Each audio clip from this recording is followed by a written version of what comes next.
Hello and welcome to Think Share. My name's Zach. Here to bring to what I've been thinking about, sharing about, talking about, listening to, reading about that doesn't belong in math class. If you're new to the channel, I invite you to subscribe.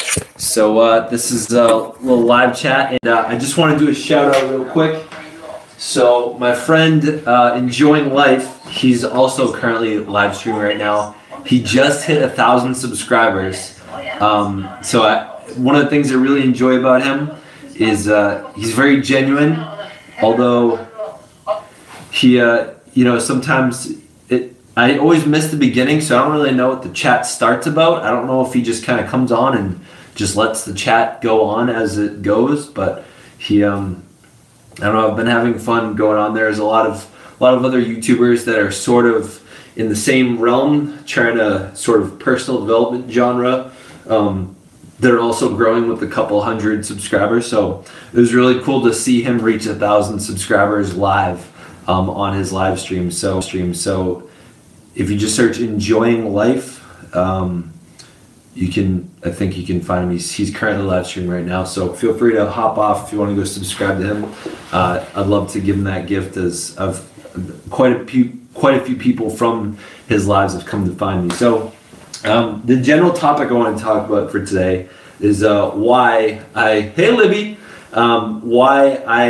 raced one of my students the other day. So I don't actually have him as a student; he's in my homeroom. But I think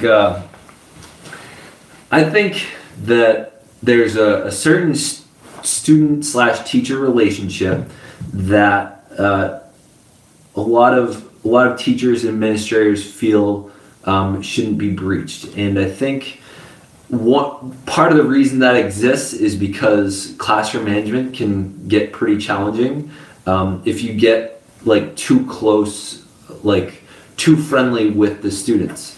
And I've had that experience before, as I was at I was at a point at one of the schools that I taught at, which was an alternative school, where I was pretty close in age. I was like 20, I just turned 24, and there were actually a couple of students that were like age 20. I think someone turned 21 within the year that I was teaching there. So, I had moments where I was really close in age to some students. Now I'm 27 and I'm got a little over a decade in between me and most of my students. So I feel like I can talk a little bit more like them and not be concerned that I'm going to like turn into them. I think that's just an issue that a lot of teachers have, is not being able to keep the gap in maturity in this like I'm a teacher, you're a student relationship.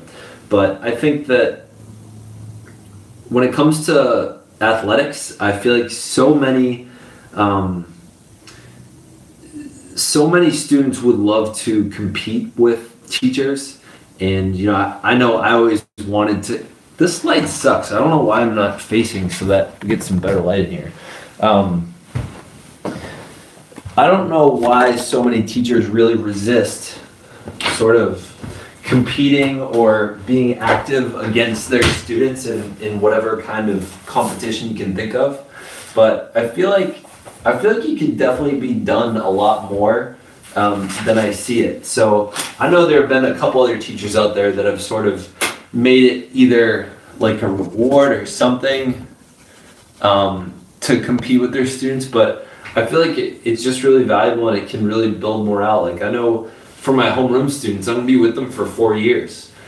So why not have a little bit of fun with them as they're freshmen, and we'll have good stories to talk about for 4 years to come. I don't know if that really explains it, but I just feel like it's sort of an interesting macro point of view from it all. So when I say macro, I sort of think like zoom out like 10, 20 years down the line, is even though most of my students are about a decade, a little bit like a decade and a half younger than me, at some point we're just going to be two adults that bump into each other on the street, and we'll have good stories to talk about. We'll be able to relate to each other like human beings, not like I'm an administrator or a teacher and they're like this lower person, like a student or something. How's the little project me and you talked about over the email going? Have you started ready yet? You know what? I have not. I have been a bit stifled in my creative sort of, what's the word I want to use?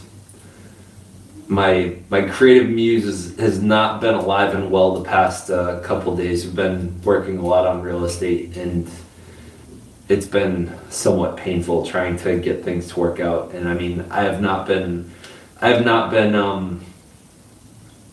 really been prioritizing YouTube. I've been like jumping on live sort of last minute at night. Today is probably the earliest I've done it, just because I realize I'll probably have better results, a few more people will watch, and the lighting will be better, and I'll be less lazy and less tired. And I needed a break from. I went to the town hall today, and it looks like we have to get a building permit, which I did not know we had to have. So I got to work on filling out that application so that we can get the electrician back in. So Libya, I have not started that project. I have students to make sure they all understand So when you say understand competition, I'm curious what you mean by that. They understand competition. I think when I raced one of the students in a 100 and then a 200 meter, and he actually beat me both of them. So we're gonna increase that to 400 or 300 and see where that goes. But you know what? I think one of the other reasons that I like to compete with students is because I get to try to be a role model for how I think sportsmanship should look.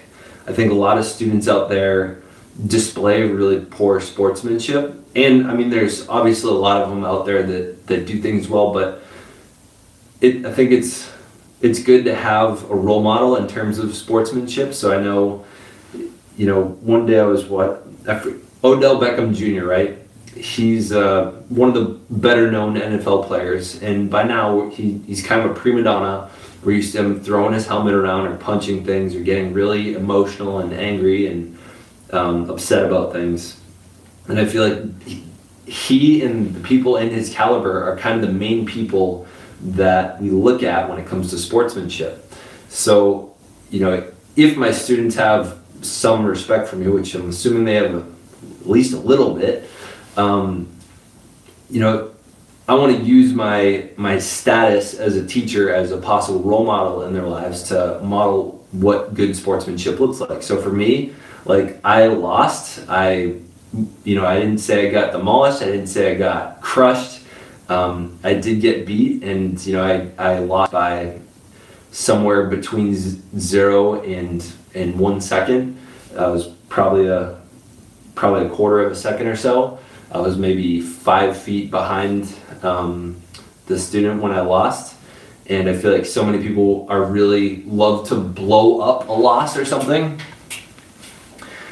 Competition is important. I like to let them know that they can lose gracefully and win gracefully.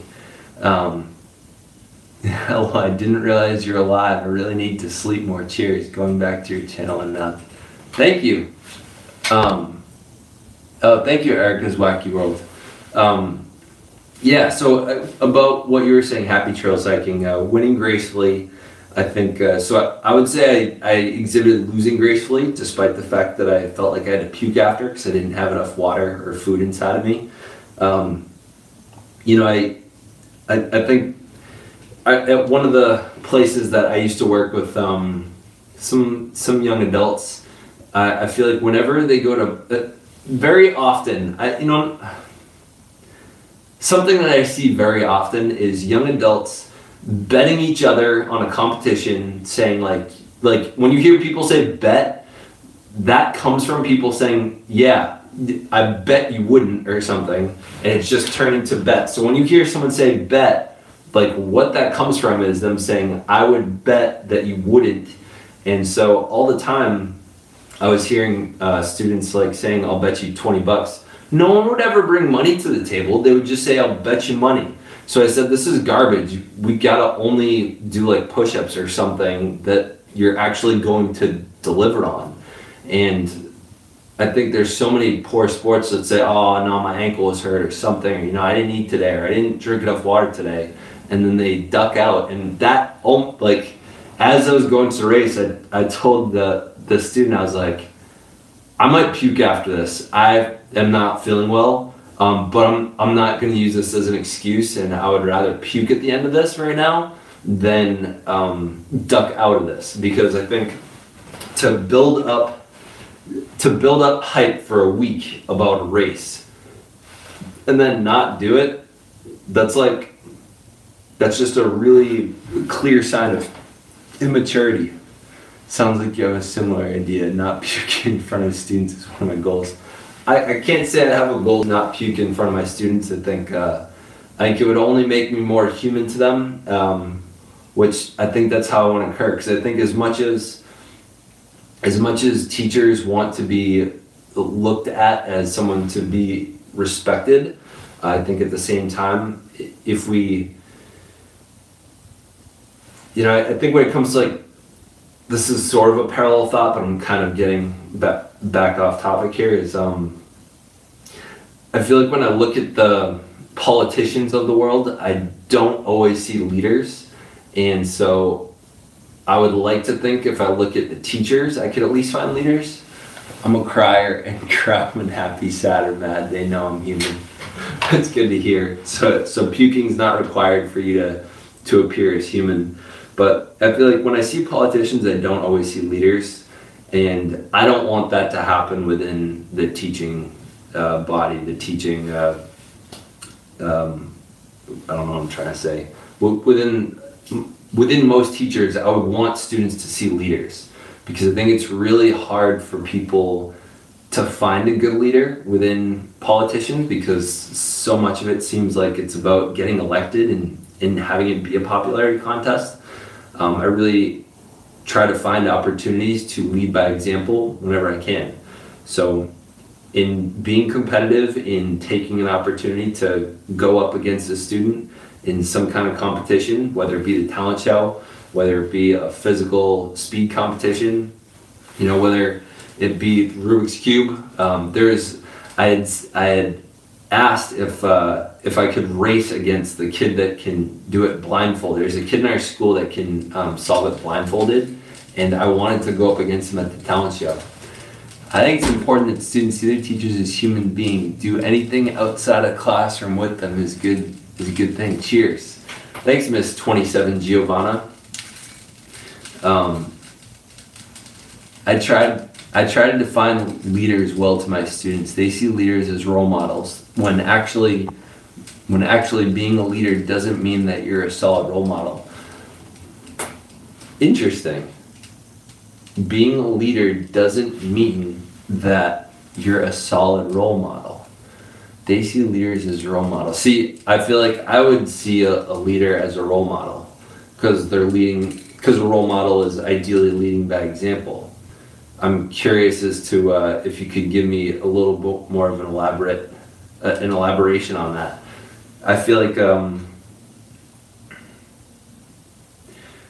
let's see, I'm trying to think of who I think of as a good leader. For instance, was Hitler a good leader? Well, I guess the definition of leader would probably be someone that is capable of delegating tasks, bringing a bunch of people into action. Bullies can lead a group of people, are not good role models. Hi, Gemma. Yeah, it's a good point. You know, I didn't think of it quite like that, but I guess you're right. Yeah, leaders could be people that lead people to do things, whether good or bad. So what you're saying is that, you know, Hitler was a leader. He accomplished things.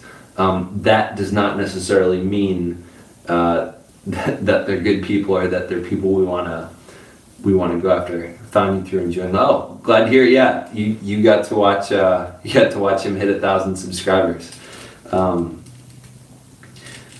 Gee, this is an interesting. I didn't see this all going this way.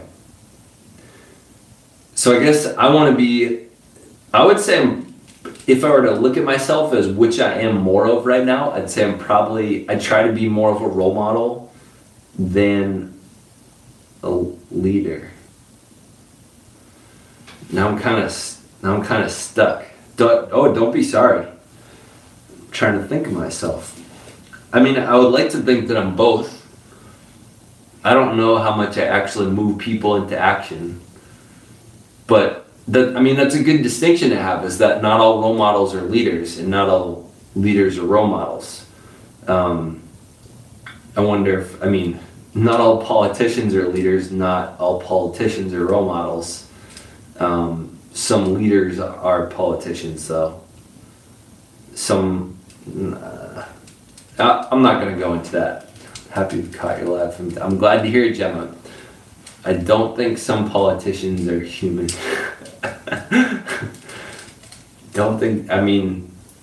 That's probably argued. We might have to do a DNA test to see if some of them are human. I'm very surprised at the actions that some of them take.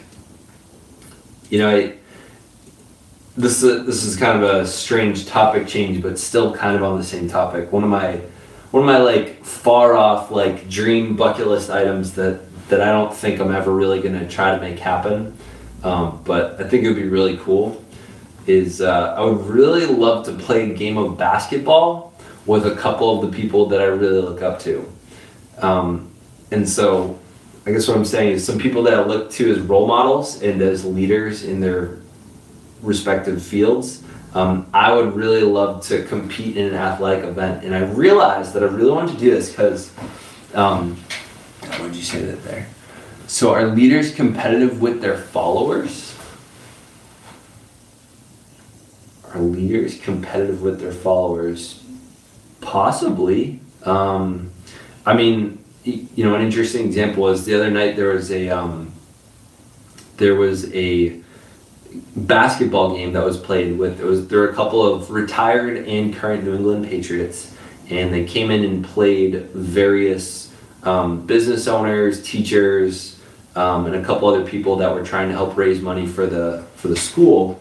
And you could say that all of them were pretty much followers to the Patriots, and they competed with them. I don't think leaders are competitive with their followers because they're leading, they're also teaching.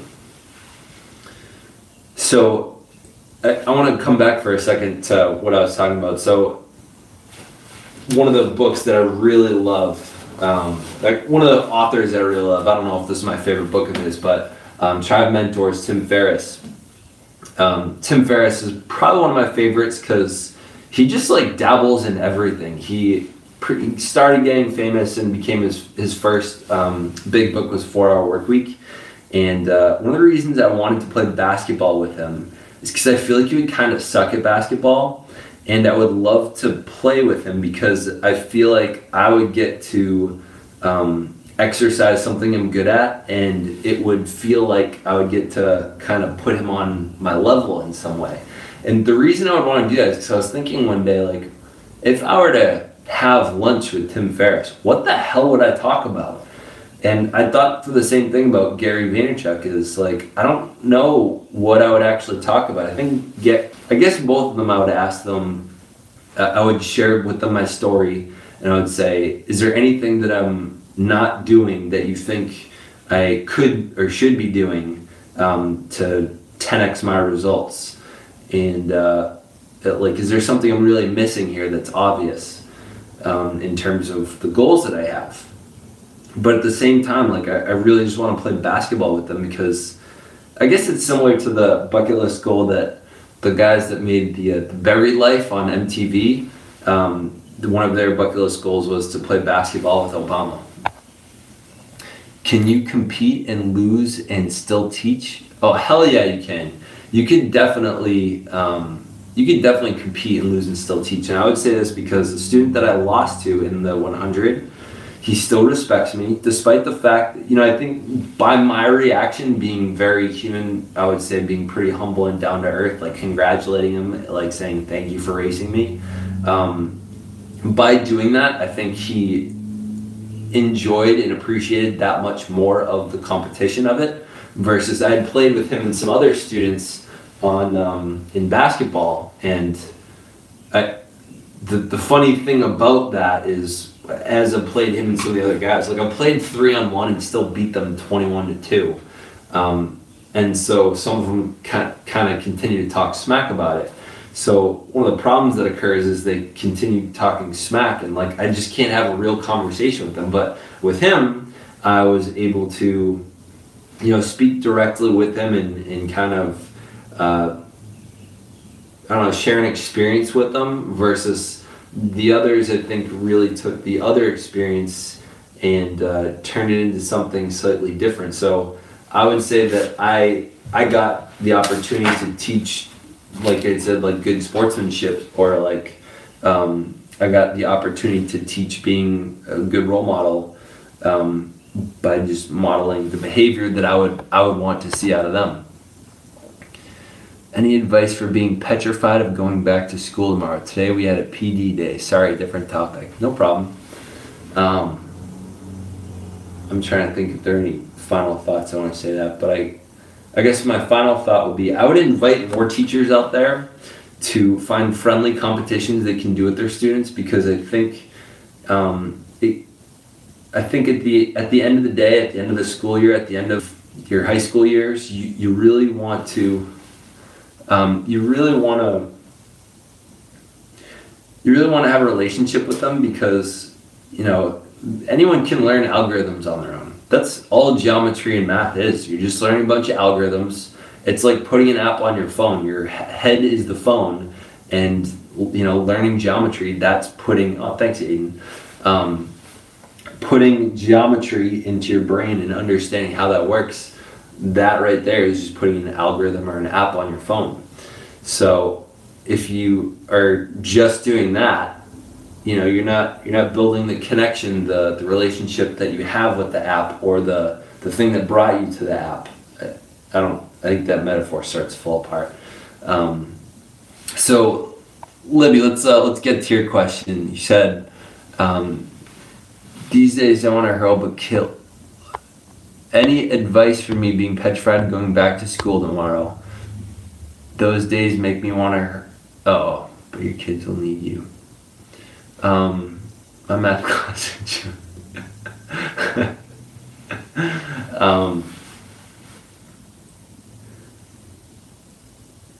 Advice for going back to school tomorrow.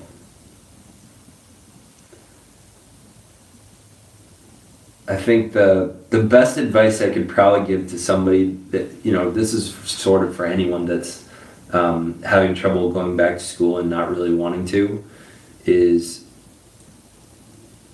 there's a book that kind of, just in the title, kind of says what it's about. It's almost self-explanatory, but it reminds me of the book The Obstacle is the Way, which is Libby is a student, not my student, but she's in the UK.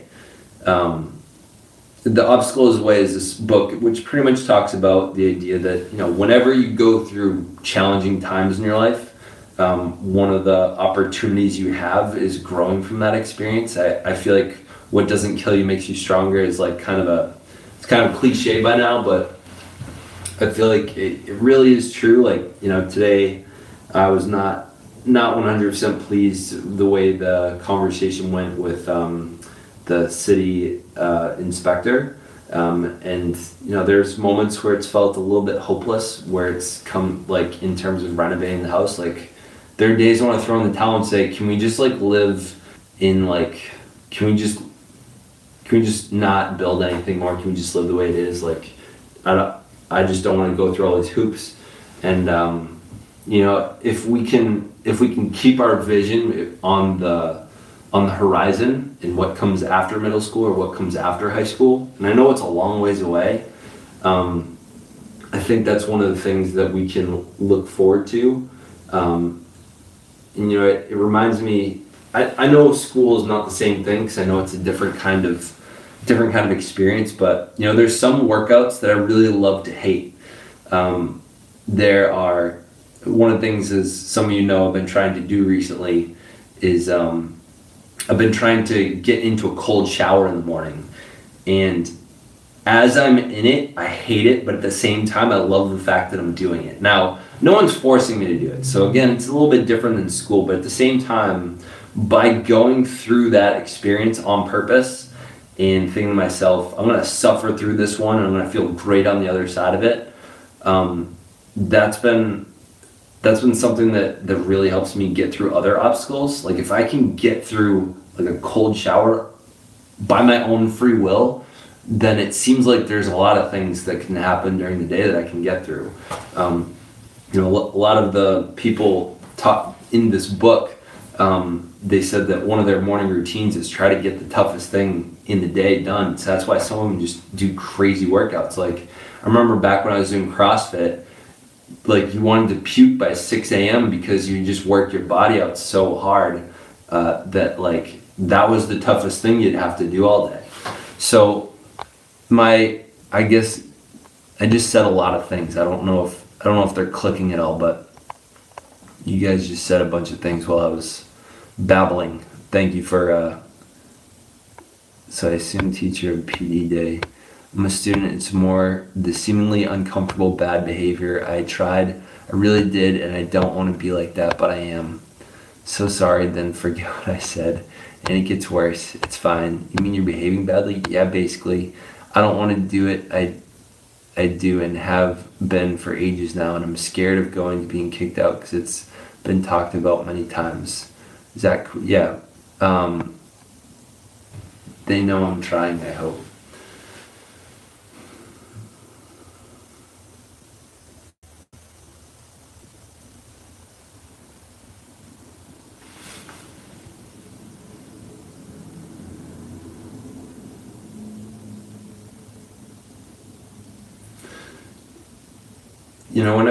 Whenever I hear of challenges and issues that happen like this, I wonder, is there a deeper underlying issue that's not being dealt with?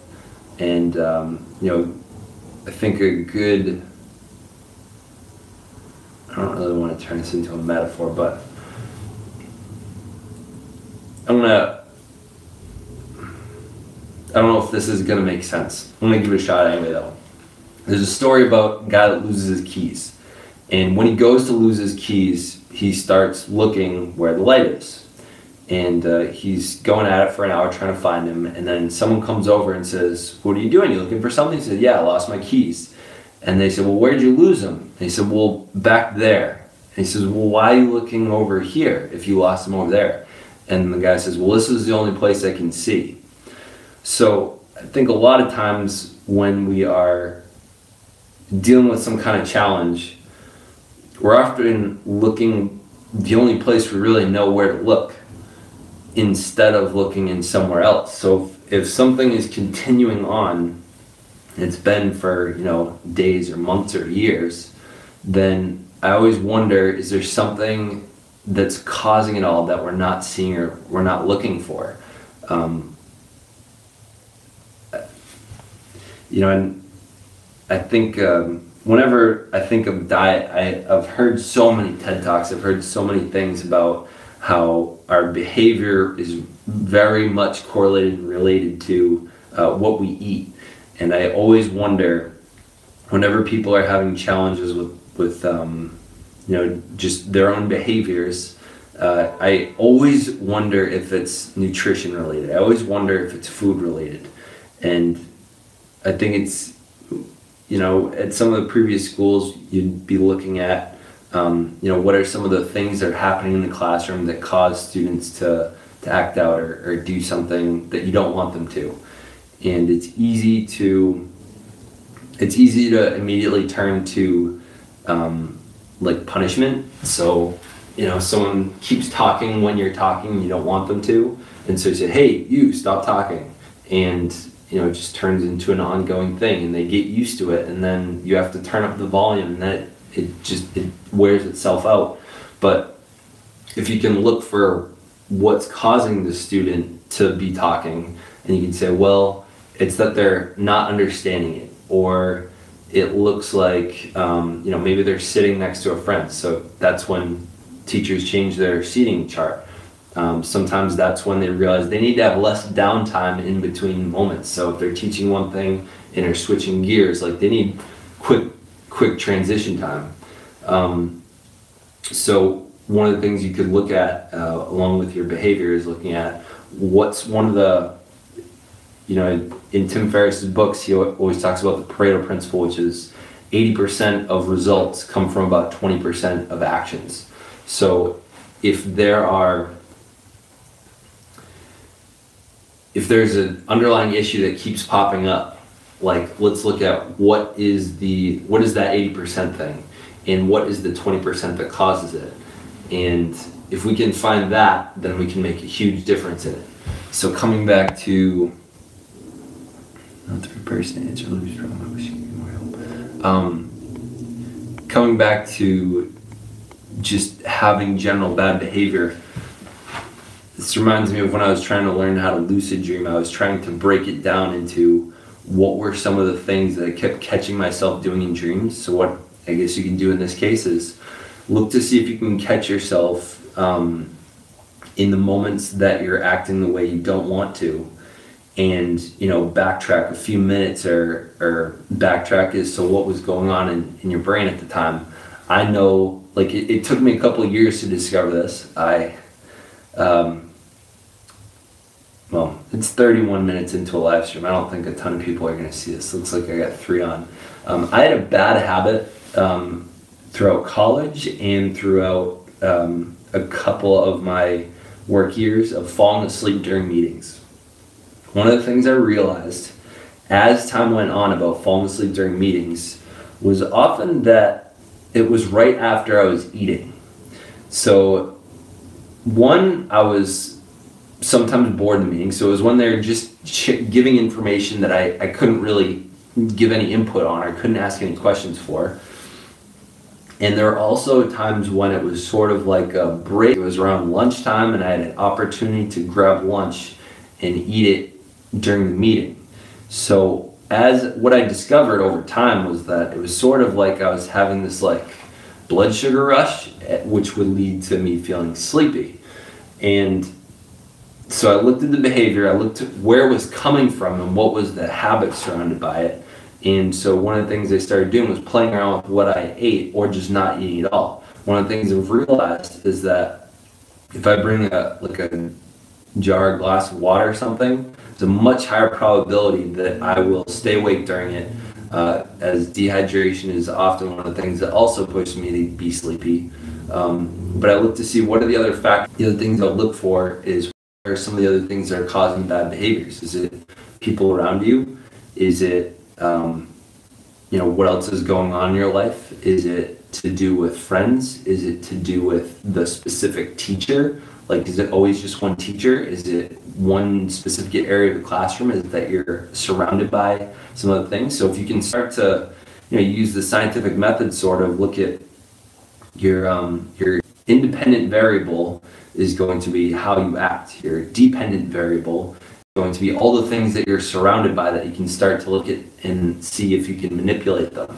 So, if the same, look to see, does it still happen when the student's not in? If it's still happening and there's no difference, then it's probably not the student nearby that's causing you to a consistent problem. You gotta try to figure out where's the spot that you haven't been looking, like the key example. Where have you not been looking for your keys? Where is the light? Thank you. I hope it's valuable. I've talked at quite a bit of a length with Libby. I know I have 2 other teachers on here that still in red as well. So Libby, could you share with us what's like one of the most specific reoccurring things that keeps coming up? Maybe between me and some of the other people on here. No, I believe you, Libby, dude. I know you are, because the amount that you've asked me questions on this and we worked on it together, I know you're trying. I'd say, what are some of the really specific things that you would say you're finding yourself in trouble for, or what is it that you really, because it sounds like you really have these moments where you kind of dislike yourself. And I know I have the same moments where I dislike myself, but not the same, but like similar experience where I'm just like, oh, why did I do that? Or why am I doing this? Like some days when I'm just eating straight sugar or like something, or I don't know, when I'm slacking or I'm just watching YouTube for hours. I'm just like, why am I doing this? Click, and then I watch another video. So just expressing your problem shows you're trying. Absolutely. So Libby, I don't know if you saw the last one, but I think the person that isn't trying is the one that is certainly not talking about it. Just by talking about it, we can tell. But yeah, that's what I would look at is, what is the most specific thing you can think of that that's causing 80% of your issues and your problems? If we can find that, then extreme lack of concentration, anger, talking back. Extreme lack of concentration, anger, talking back. Of those four, which one do you think? So it sounds like you get you're not paying attention, teacher talks to you, you get angry, they say some more things, and then you talk back, and I wonder if that's sort of the chain of where's your concentration going? That's a great question. So it sounds like you don't have concentration, but we're not really sure where it does go. I know that I'm a bit more lax in my classroom, as if a student is paying attention, I'll redirect them, but I really try not to chew them out. Unless there's someone that talks back to me, oh, then I guess, yeah, I'm seeing it.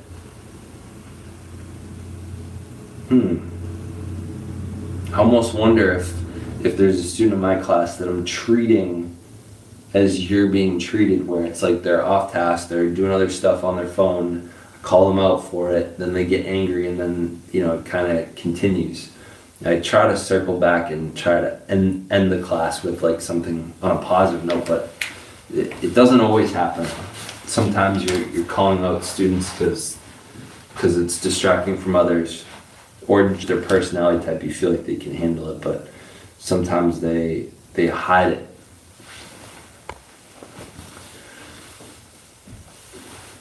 But yeah, I would say, I know concentration is really challenging for everyone. I mean, one of my teachers at a previous school, he said, you guys all gotta stop watching Vines, because your brain is now accustomed to being entertained every 10 seconds, and when you try to deal with real life, nothing's entertaining every 10 seconds. I don't know, I can never focus. I'm a lot angrier now as well. Even if I'm concentrating, I'm angry.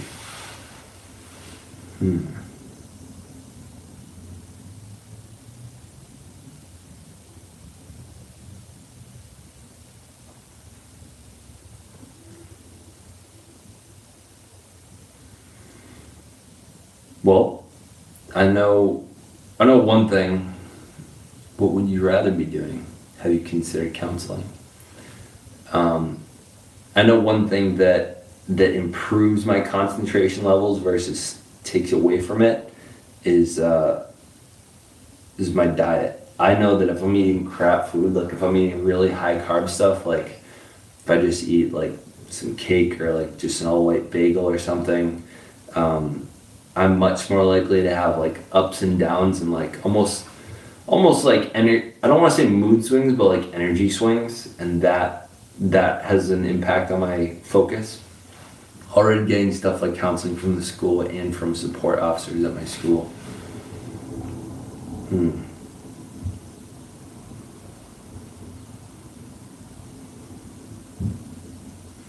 I want to be working, I want to be able to do that.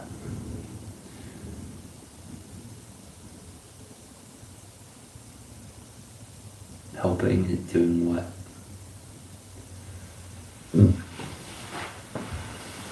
Those are also good questions.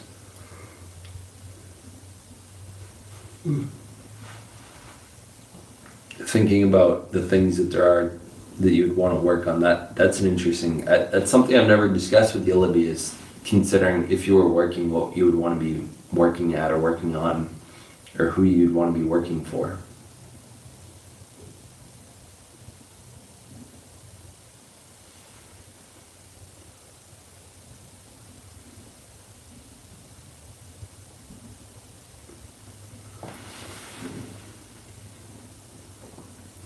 But keeping attention is a tough one. I think we've, on all the things that we've habitually exposed ourselves to, it grows increasingly challenging to have a good attention span if you're not fully like engaged and entertained, like just by the nature of the content. And then you, like the moment that you start putting something challenging in front of people, we just tune out. I know I do it too. Like I want to sit down and do my work and be like others, not shout, get angry, hit things, cry.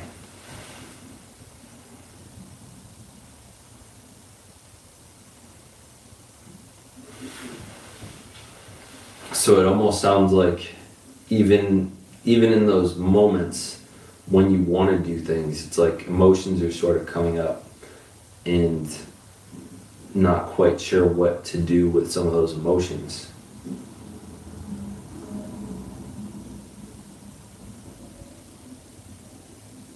Like I know the other night when I was being pretty emotional, you know, I had some tears coming out. I didn't really want to be in that state, and I wasn't quite sure what to do with it. Naturally, I decided to come live stream. That was a great way for me to get it out, and I know it's really hard for students, especially when they're surrounded by administrators, surrounded by students, and they can't just do anything. The stricter the policies, the more challenging it is to deal with your emotions in a responsible way, when all you want to really do is focus and do well, and your emotions are just too much to deal with. I want to give my teachers a break too. Seriously, they obviously deal with a lot and just want to teach students, want to learn, and I'm stopping that.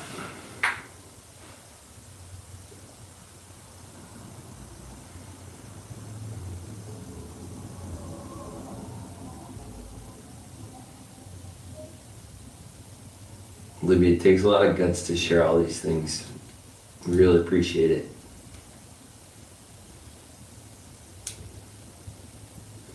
Miss Giovanna, I invite you, since I don't know that anyone's gonna actually venture 42 minutes into this stream once it's not live, but I invite you to share who you are. I have to go around. I'm so sorry. I feel like I want to be here too. I wish I could stay. Hey, no problem. Happy trails hiking. Really appreciate you coming and contributing to the conversation. I'm glad. I feel like I've gotten to know you a bit more.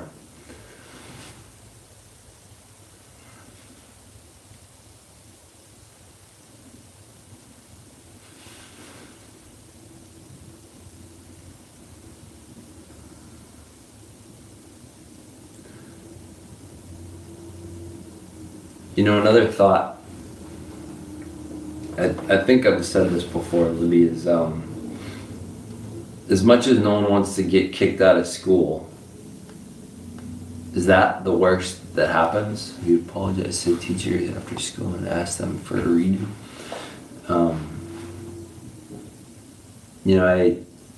One of the things that my wife and I had to do as we were working on getting this house was we're afraid of a lot of actions being taken, and one of them being like deciding to do a ton of renovations and paying for a lot of stuff and getting out bigger loans. And the scariest thing we could think of was if we got in really deep and then the apartments were unrentable because they were like half finished, and then we were just bleeding money and had to start like borrowing money or something. And so we started sort of fear setting. But by going through that exercise of thinking about all those things, I think it was really helpful for us to actually deal with. I mean, it's almost sort of happening. I have many times and I end up giving up on it because I always do it again. I break their trust. I don't want to disappoint anymore.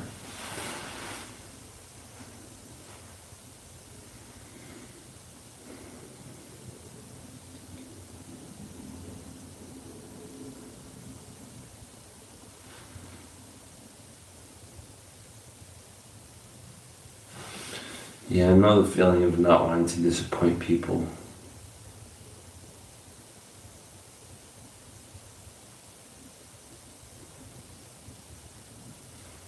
And I know I've had students before where even they've wanted to not, they don't want to do some of the things they're doing, and their impulses kind of take hold.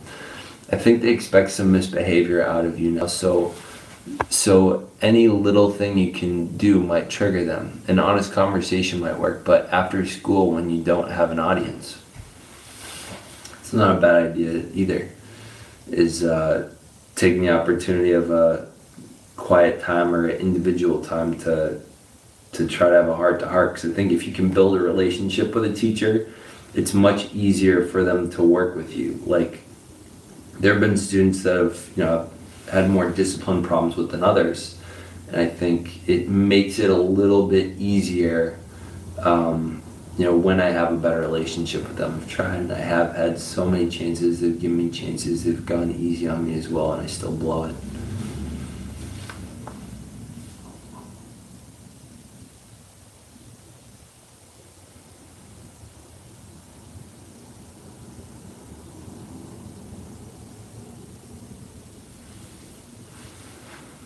If I'm honest, I'm so angry and upset with myself about it.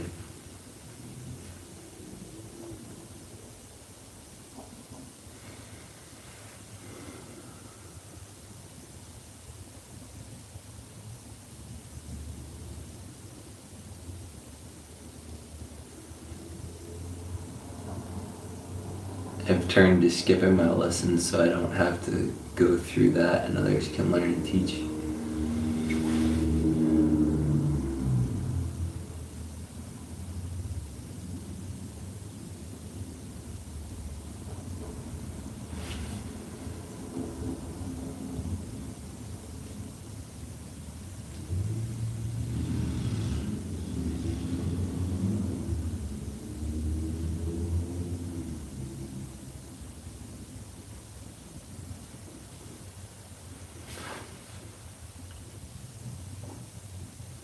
Does your school department have an alternative school?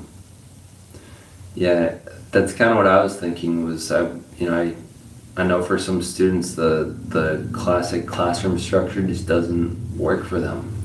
I mean, I know for me, I got lucky and learned how to fall asleep in class sometimes.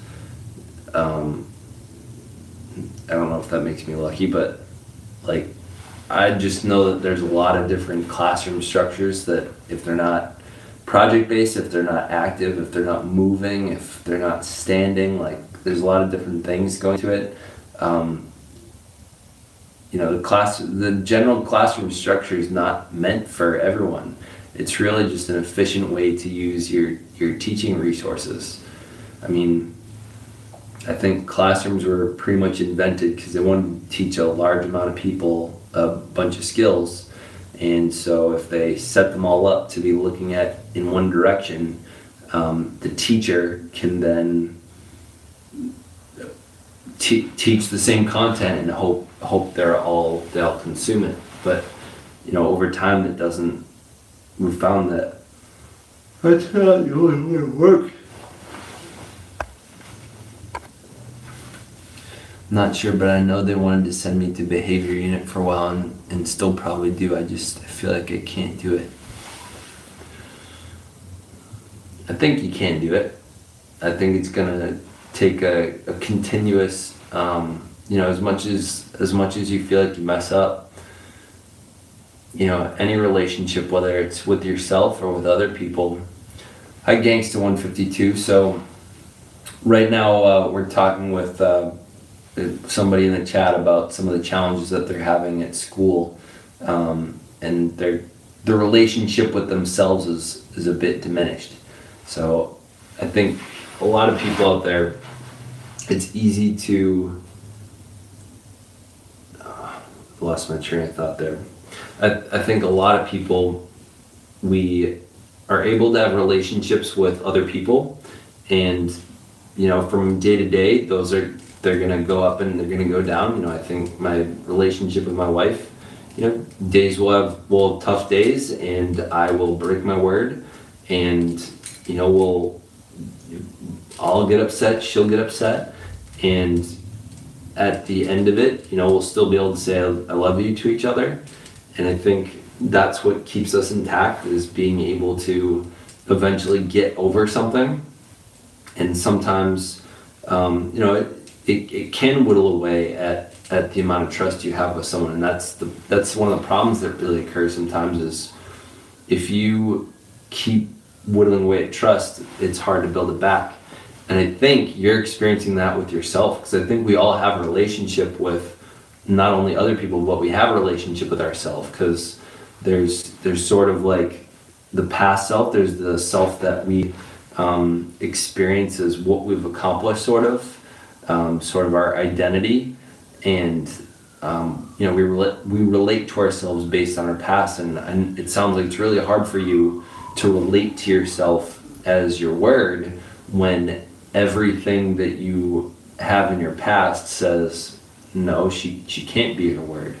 So sometimes, even if I took these courses through Landmark Education, and one of the things they talked about was that morality and integrity are often interlaced when they don't have to be.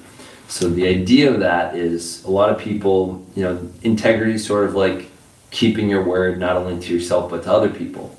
So a lot of people say, if you keep your word to yourself, if you keep your word to other people, that makes you a good person. But if you don't, what do? Does that just make you a bad person all of a sudden? And so what a lot of people do is, when people break their word, is they start saying, well, this person just morally stinks too.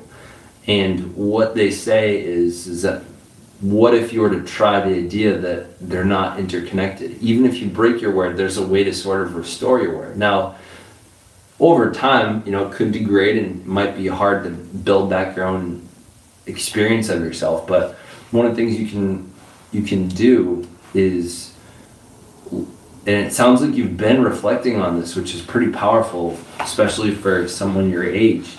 When you reflect on the impact of you breaking your word, then you have a better chance of sort of restoring it with yourself. So, say this morning I said to Alyssa, I'm going to call the inspector. And let's say I didn't. Actually, I did, but let's say I didn't. Later on in the day, it would happen later in the day, I would say, oh, Alyssa, I totally forgot to call the inspector. And if I just leave it at that, and then I feel bad and she feels bad, and it's like, all right, well, are you going to call him tomorrow? I'm like, yeah. If I don't acknowledge the impacts of what just happened, it's kind of like you're just kind of building off of that crappy feeling. So if instead you pause and be like, well, I broke my word. What's the impact of that? By Miss 27 Giovanna, if you look at the impact of you breaking your own word, it does some cool things. So if I were to say, well, Alyssa, I didn't make that call. What's the impact on you? And they say, well, there's just a small piece of trust missing now. If I ask you to call somebody, when it comes down to the house or whatever, I feel like a little bit less like I can count on you. And I might text you again during the day to make sure that you did it. Hi, KDB. Thank you. Right now we're sort of discussing, one of the people in the chat is having some challenges with school, and they're kind of mad at themselves. So I'm just talking about the idea of integrity and how you can kind of restore it when you don't trust yourself anymore. Like, I think a lot of us have, we've probably all tried different kind of diets. We've probably all made promises to ourselves that we're going to do our homework and then don't. But how do you deal with yourself after you've broken word to yourself or to someone else? So the way you can kind of do it with somebody else is, after you've broken your word, you can acknowledge the impact. So if you can say, you know what, a little bit of trust is broken, so now it's going to take some second guessing. In terms of, say the phone call was to the inspector for the house, it's like, well, now that's pushed out a day. That's another $100 we've lost towards possible rent this month. and that could be an extra day that the electrician can't come in because they have to rearrange their schedule. Which, shoot, I actually need to contact the electrician too. I'll do that after this live stream. So if you can acknowledge the impacts, and then you can just get the impacts, but not feel sad about it, not be mad about it, not be like over the top about it. Like if you're saying, oh my God, like we've lost $100, I can't trust you anymore, like all these bad things, then you're bringing morality into integrity. But if instead you were able to keep it, well, lost $100, that means, I'll have to work an extra amount of time to make that money up, or, that just means that much more time is going to go by. And if you can look at it from a very objective point of view instead of a subjective point of view, it's easier to deal with the impacts and just get that that's just what happened. There's no story about it. There's no interpretation about it. That's just facts. So if you get down to the facts, which it sounds like you have a lot, Libby, which is, the impact of you saying, all right, today I'm going to focus. I'm not going to get angry. I'm not going to yell at my teacher. I'm not going to talk back. And then at the end of the lesson, say that does happen. One of the things you got to say to yourself, well, the impact of me doing this is, teacher trusts me a little bit less. I trust myself a little bit less, and I'm gonna have a hard time making this promise tomorrow because I feel like I've failed myself today. I didn't meet my goal for the day. And if you can stop it at that, like I didn't meet my goal for the day, and you can say, you know what, and I can still set a goal tomorrow, even if I didn't make my goal today. The repercussions, I totally get you. Acknowledgement is key, even if it's related to yourself. You're going to start somewhere. It's so important no matter what life struggle you come to pick yourself back up. Well put, KB. I think if you can, it's so often that a lot of us don't pick ourselves back up because we have this moment of like feeling down on ourselves, not trusting ourselves, and not wanting to try to trust ourselves again. It's easy to fall into a rabbit hole of like not trying again, not trusting yourself like again for a long period of time. So if you can acknowledge to kind of take the L, you chalk it up, you write it down, you say, all right, I did not make it myself. And if you can kind of keep it as a game almost instead of a consistent promise. Okay, I worked it out so I could come back. So many good ideas here. Glad to hear it. Happy trails hiking. I think if you could almost turn it into a game, like instead of hating yourself every time that you fail, just like the Patriots, right? I know you're in the UK, or like Liverpool, right? They don't write like massive failure, we quit football. Like they add a number to the L column, right? So you can just chalk that up as a loss. Dust it off, see what didn't work about it, see if you can look to see if you can make some changes based on the future.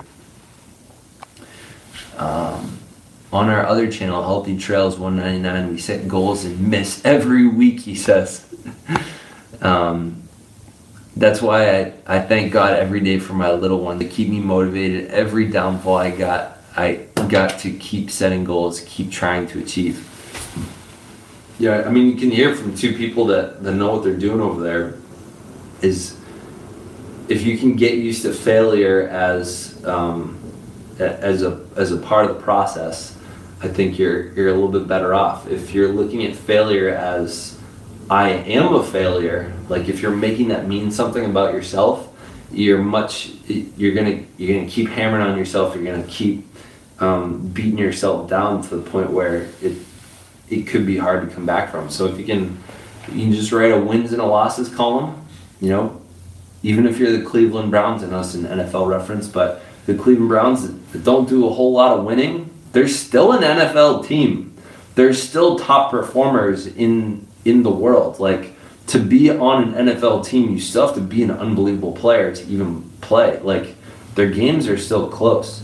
I think that you probably aren't giving yourself, come to think of it, like, you're probably not giving yourself enough credit for how good you do. Like today, one of my lessons really did not go the way I planned, and I was starting to feel kind of emotional as the next class started. And so, you know what? I'm gonna get it just because I think it's a perfect example of like just taking an L and noticing objectively what's going on. I'll be right back.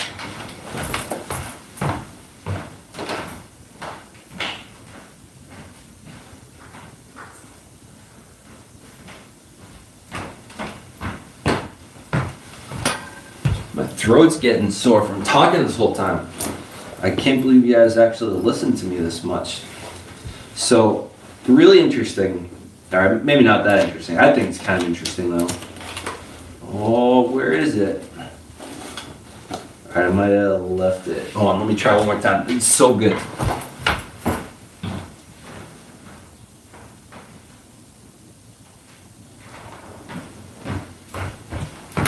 Alright, nope. I think I left it in the car. But this is kind of perfect. So what I literally did right after the lesson was over. Is it? No, that's not it. Right after the lesson was over, I started like feeling emotional, kind of down on myself. I had one period left in the day. I'd just been observed, and it was an announced observation. So it's not a pop quiz, it was just a quiz. And what happened was, oh, hold on.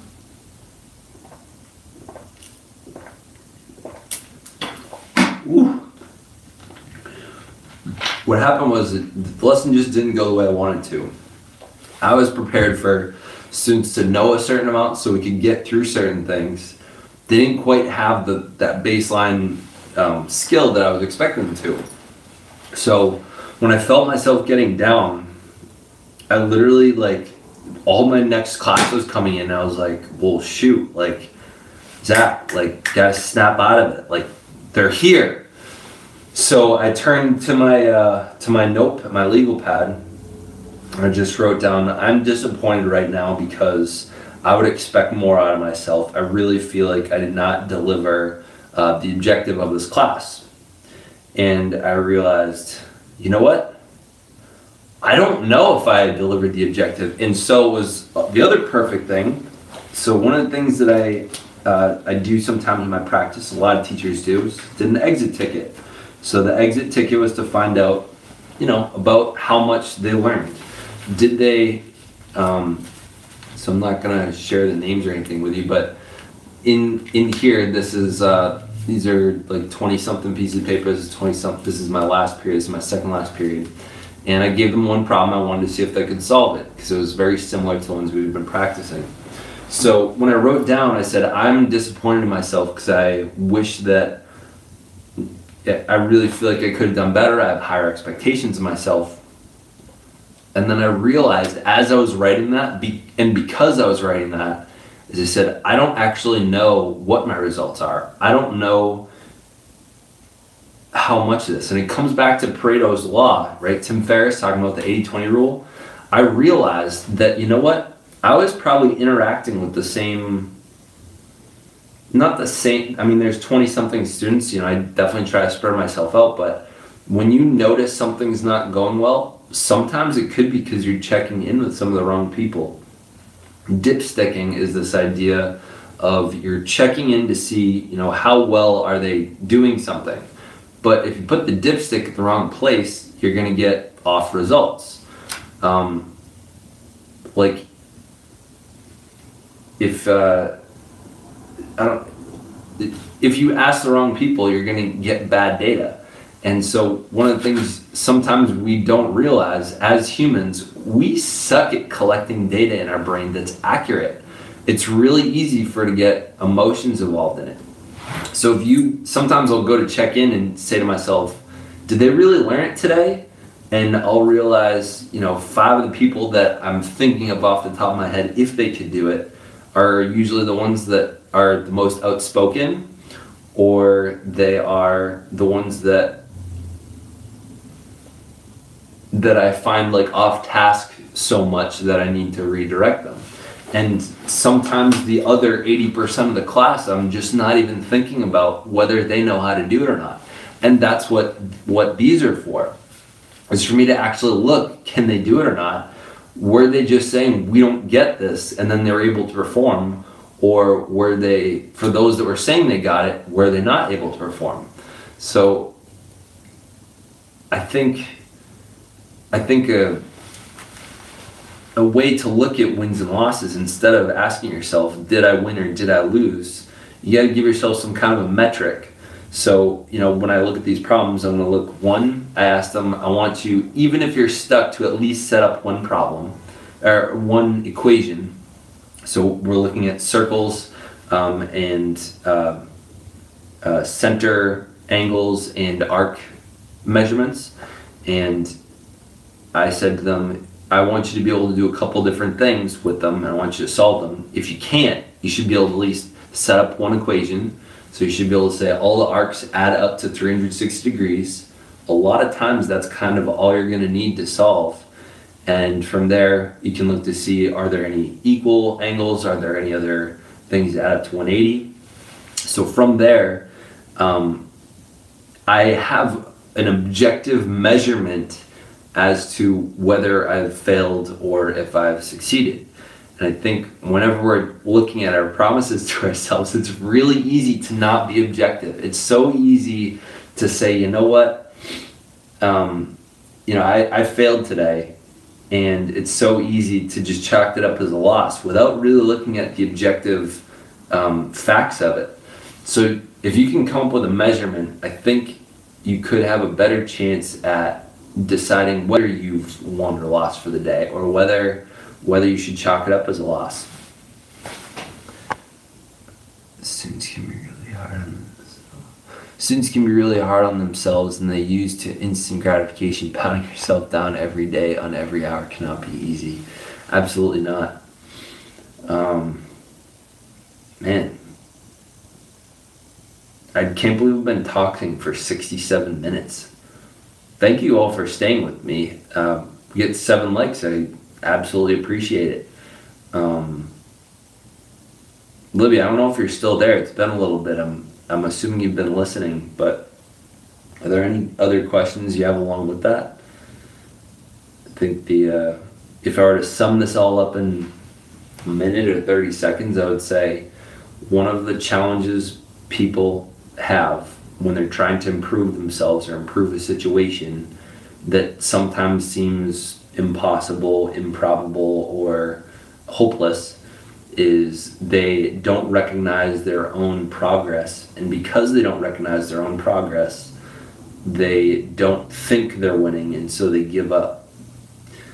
It would be as if, as a student, and so that was the synopsis right there, but I'm also thinking, as a YouTuber, if I were to compare myself to PewDiePie every day, I think he's at 62 million subscribers, and he probably gains like 200,000 a day or something. If I were comparing myself to him, I would think that I suck and should give up. But if I compare myself to myself, and myself to yesterday, last month, and 3 months ago, I'm doing pretty good.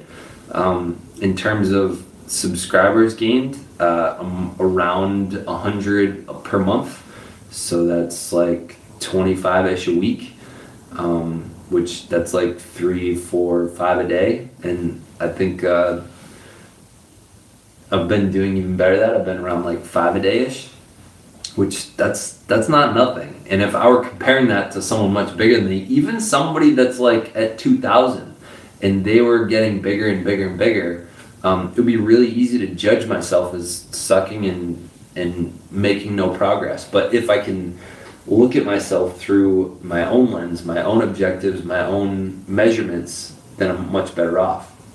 One of the things I've been considering shifting at looking on my YouTube channel, so that I don't get that, like, I really like this guy, and I had to stop watching his channel because I kept comparing myself to him, and I hated myself every time I watched him. So his name's Jarvis Johnson. There's absolutely nothing wrong with him. He's similar in age. He's a very talented storyteller, and he's a coder. He worked at Google. He has, like, I think I want to say I found him once he had like, I don't know, 1,000 or 2,000 subscribers. Is that like 18, maybe 20,000 by now? He's come out with like less than 20 videos. I'm up around 320 or 30 or something. Like I'm less than a month away from being daily for a whole year. And the fact that he was able to do that in like a quarter of the time, having 10 times the results with like less than a tenth of the content, just pisses me off so much. And it's all emotional. It's not logical. I know that he's worked well for it. I know that he's just an effective storyteller. I know I've discovered that because his videos are all 10 minutes long, because he's a good storyteller, you stay hooked for all 10 minutes. And when you stay hooked for 10 minutes on a video and you're able to get thousands of people to do that, that's when your video starts hitting the 1,000 and then the 5 and the 10 and 20,000 views per video. And when you're getting that many views per individual video, even if there's only 20 of them, that means you're getting a ton of watch time, and that means people are finding your channel more. So I had to stop watching his channel because I kept judging myself comparatively to him.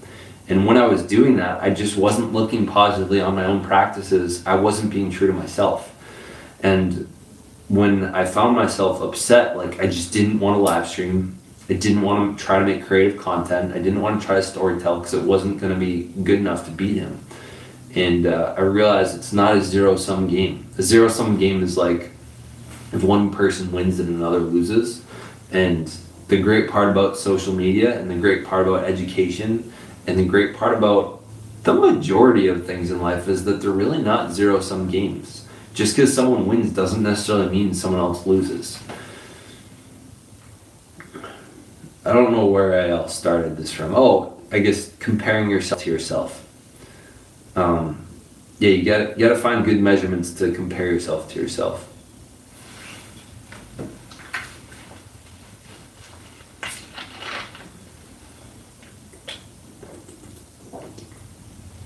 Sipping on seltz. Thank you for the person that just dropped a like. I'm up to 8. You know, another thing that so the live stream that I was on before I started this, it was at the very beginning. Like if you watch the playback, he's actually on it because I showed it with my iPhone. Oh my god, I'm blanking on the name of his channel. Loving Life, I think it is. It was Loving Life at 48, now it's just Loving Life. He just said 1,000 views. He had 15 people on his stream for over an hour. Like, I think the lowest it got to was like 7. And he was up to like 30 likes or something. Enjoying Life, thank you. You know, he was up to 33 likes when I dropped off. And if I were comparing myself to him, which I'm thinking in the future, I'm not gonna watch someone else's live stream before, because you know you set yourself up to mentally lose.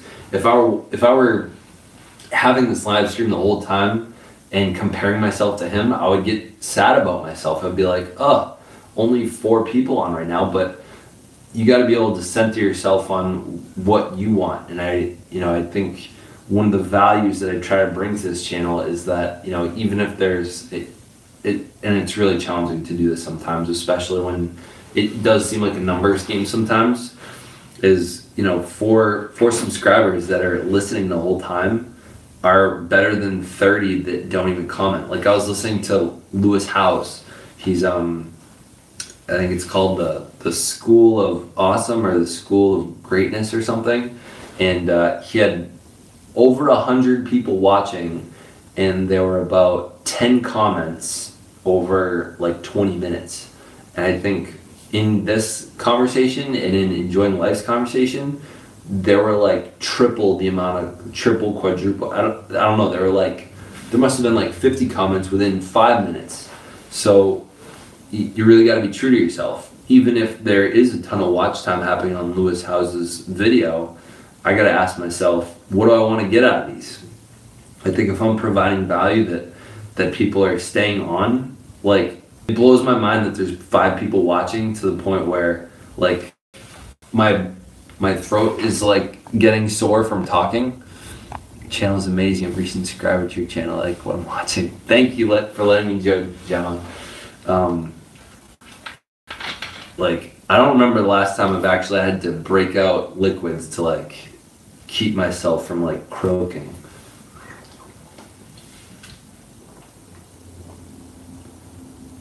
But yeah, if you're comparing yourself to others versus comparing yourself to you yesterday, you're gonna have a hard. I'm from Massachusetts. I was 27 years old, and I was born and raised right outside the Patriots Gillette Stadium. I'm a 27-year-old teacher at a public high school, geometry and algebra 2, and one of my passions that I think I bring to this is mindfulness, and just kind of teaching all the things that I don't have to, like if I had taken these 76 minutes today to talk about this, I can almost guarantee you someone was not teaching math today in math class. That's a problem. He was teaching some other stuff. Wow, I'm from the UK. You're so younger than me. I'm nearly 30. Hey, do you do live streams as well? Yeah, I think one of the other things I like sharing with people is I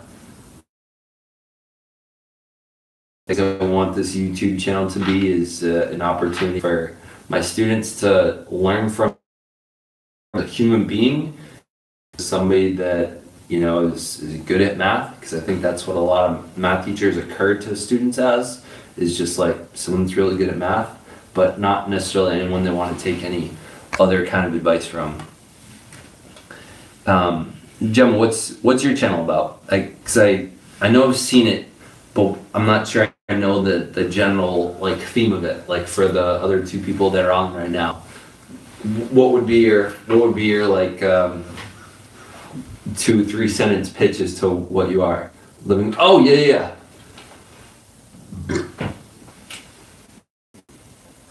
Now I'm remembering it. You were I remember watching one of your videos, and you were talking about. No, maybe I'm thinking of a different one. Damn it! Now I'm not remembering. I'm embarrassed. Why is it doing that? Let's see, Gemma.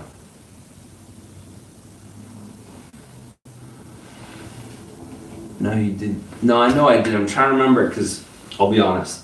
I comment on a ton of videos every day, and that's one of the ways that one of the ways I love meeting people is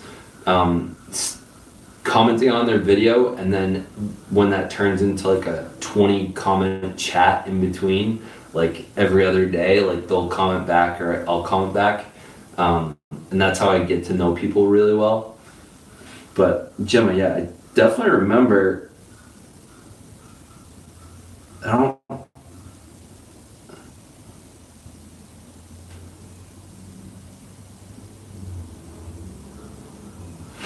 why is it doing that? By the way, for the other people that are on, I'd love to see who else is still on. I'm not sure. So living with autism, is that you have like a son or a daughter that has autism? I don't remember it being you being the one.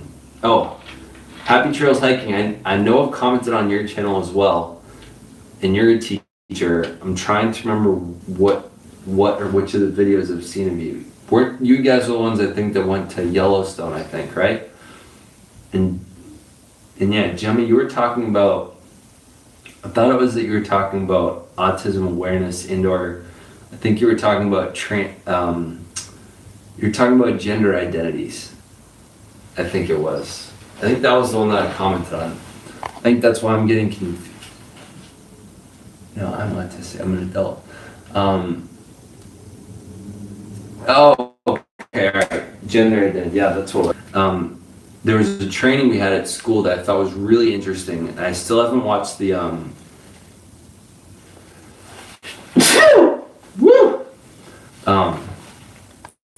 one of the videos I have yet to watch is Jesse Yeltsin hiked in many parks and public lands. Joe, the reason that resonated with me was, I think, thank you. The reason that video resonated with me was because I think it's so interesting, this sort of newer idea of gender being a spectrum instead of a binary, like either or. And I think it was I had this conversation with my wife. I forget where it was that we watched it. I think we started to watch, it was what was the name of that? There's a documentary Katie Couric hosted, which talked about gender identities and stuff. And they talked about the possibility that male female is a spectrum instead of binary. So it's not you're male or female, you're like somewhere in between. And then I had this conversation with my wife about, well, if it's on a spectrum, what do you think I am? Like, how much female do I got going on? And we both kind of came to the conclusion we're both like 80-20. So I'm like 80% masculine, 20% feminine, and she's like 80% feminine and like 20% masculine. And we think because of that spectrum, I think that's kind of what makes us work well. Like if she were 100% feminine, then I think my 20% feminine would be a little off-putting. And I think that, you know, it almost makes me wonder if you were to create like an ideation for a given couple, if it is a spectrum, would you want there to be a total of 100% male and 100% female between the two of them? So like if you had 20% male and 80% male on the other, and then 80% female and 20 on the other. But I love that idea. And one of the other so I've grown a bit of a man crush on Jaden Smith. So Jaden Smith is Will Smith's son,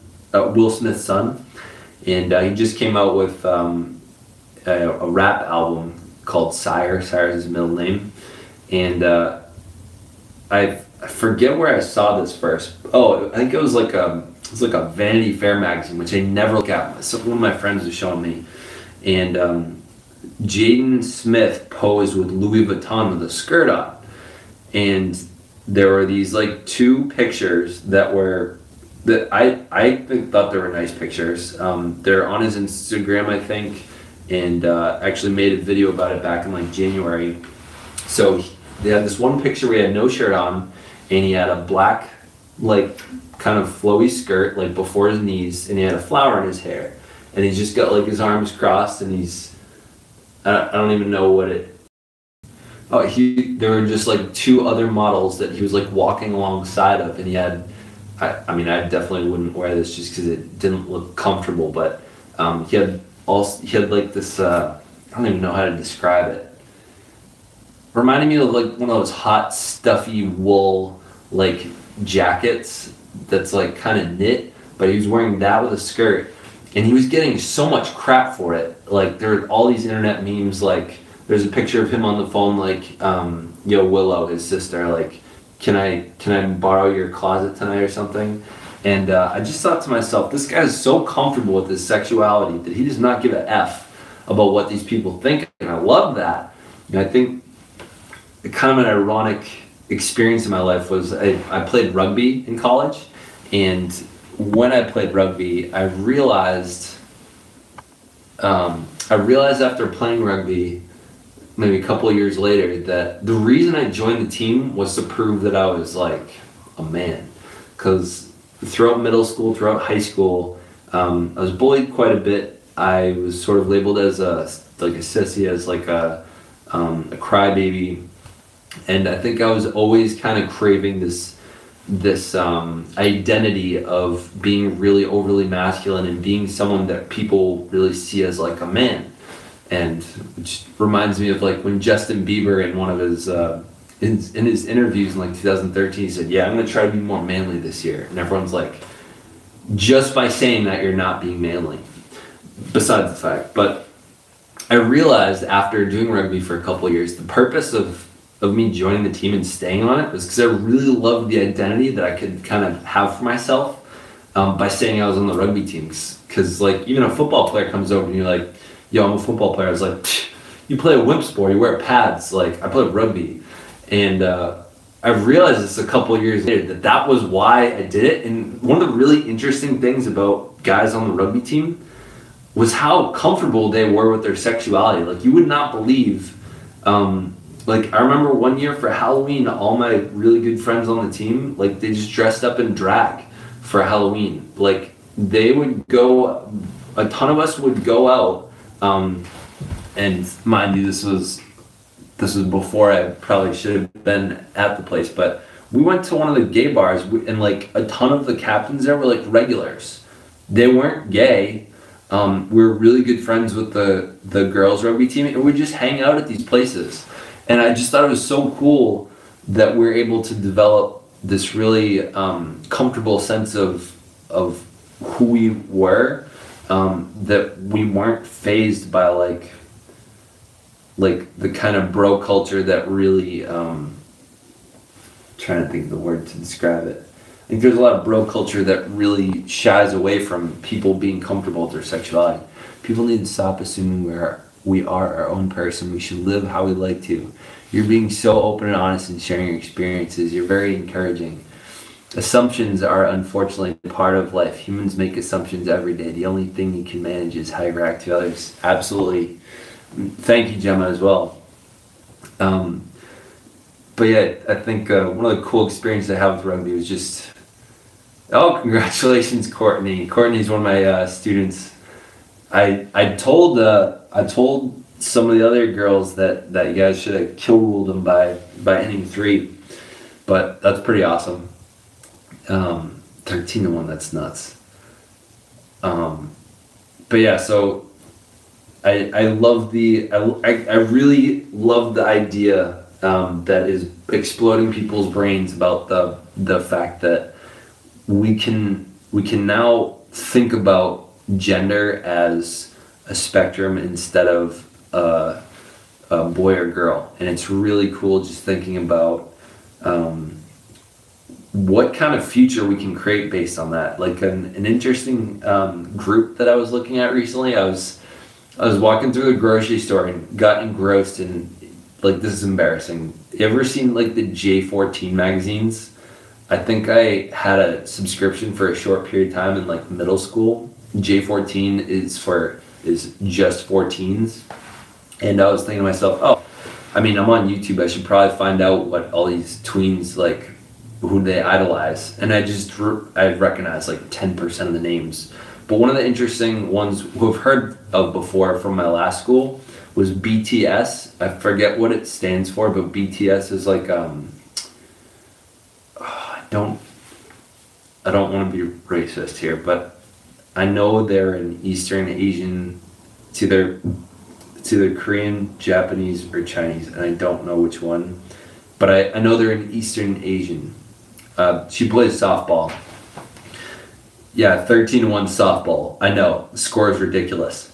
But BTS, this group, it's really interesting if you watch the way they dress, because I remember, I didn't read the whole article, but I just remember them saying that BTS was changing the game in their culture about how people dress, because, you know, in America, it's like pretty clear, it's pretty obvious how people are dressing when they're male or female. Like, I would say 99 times out of 100, you can usually figure out someone's gender based on what they're wearing. When you watch the BTS group, it's really challenging to tell whether they're male or female. I'm assuming it's an all boys group, but I don't know. But they're changing the game in the fact that, you know, some of them wearing skirts, like they're just kind of all over the place. They're mixing and matching trends that you see in boys and girls. And I think it's really inspiring to allow, it's inspiring to see somebody that's really doing well and in the spotlight and choosing to embrace this kind of new way of thinking, which is just that, gender doesn't have to define us. And I think for a long time, I think it has defined a lot of people, and I think it's influenced a lot of resentment and sadness and stress in the world. And it's really cool to see the possibility of that starting to wane away. I wear a lot of hoodies and leggings and don't wear stereotypical girls or women's clothing. It's about personal perspective. Absolutely. One of the things, I've had this idea before. I just have no idea how it would be received, and I don't know. Maybe if I found something that I would like wearing, but I've thought of what would happen if I wore a skirt to school, and I just don't know what would happen. I think people would be weirded out by it. I'm sure there'd be plenty of people like, cool, Watson's wearing a skirt. And I'm sure there'd be some people that would it turn into like extreme haters and be like, Watson's a FAG or something. I just don't know what would happen, but I've wondered about what would happen. Courtney, what do you think would happen if a male teacher walked into the school where everyone recognized them as a male? What would happen if they walked in with a skirt? I have no real idea of what would happen, but I think it'd be down the line. I think it'd be fun to experiment with. And the challenge would be not saying it was on a bet, not pointing out anything about the fact that it's abnormal, just wearing it because I just felt like wearing a skirt today. Because I think it would be easy to come in on Halloween wearing women's clothes and say you're dressed like a woman, but to own it as it's just what you're wearing, that would be really, I would highly respect you if you was to wear one. I wear a lot of jeans and hiking shirts. I have to dress up for performances, but I've never tried wearing men's clothing. I'm a female.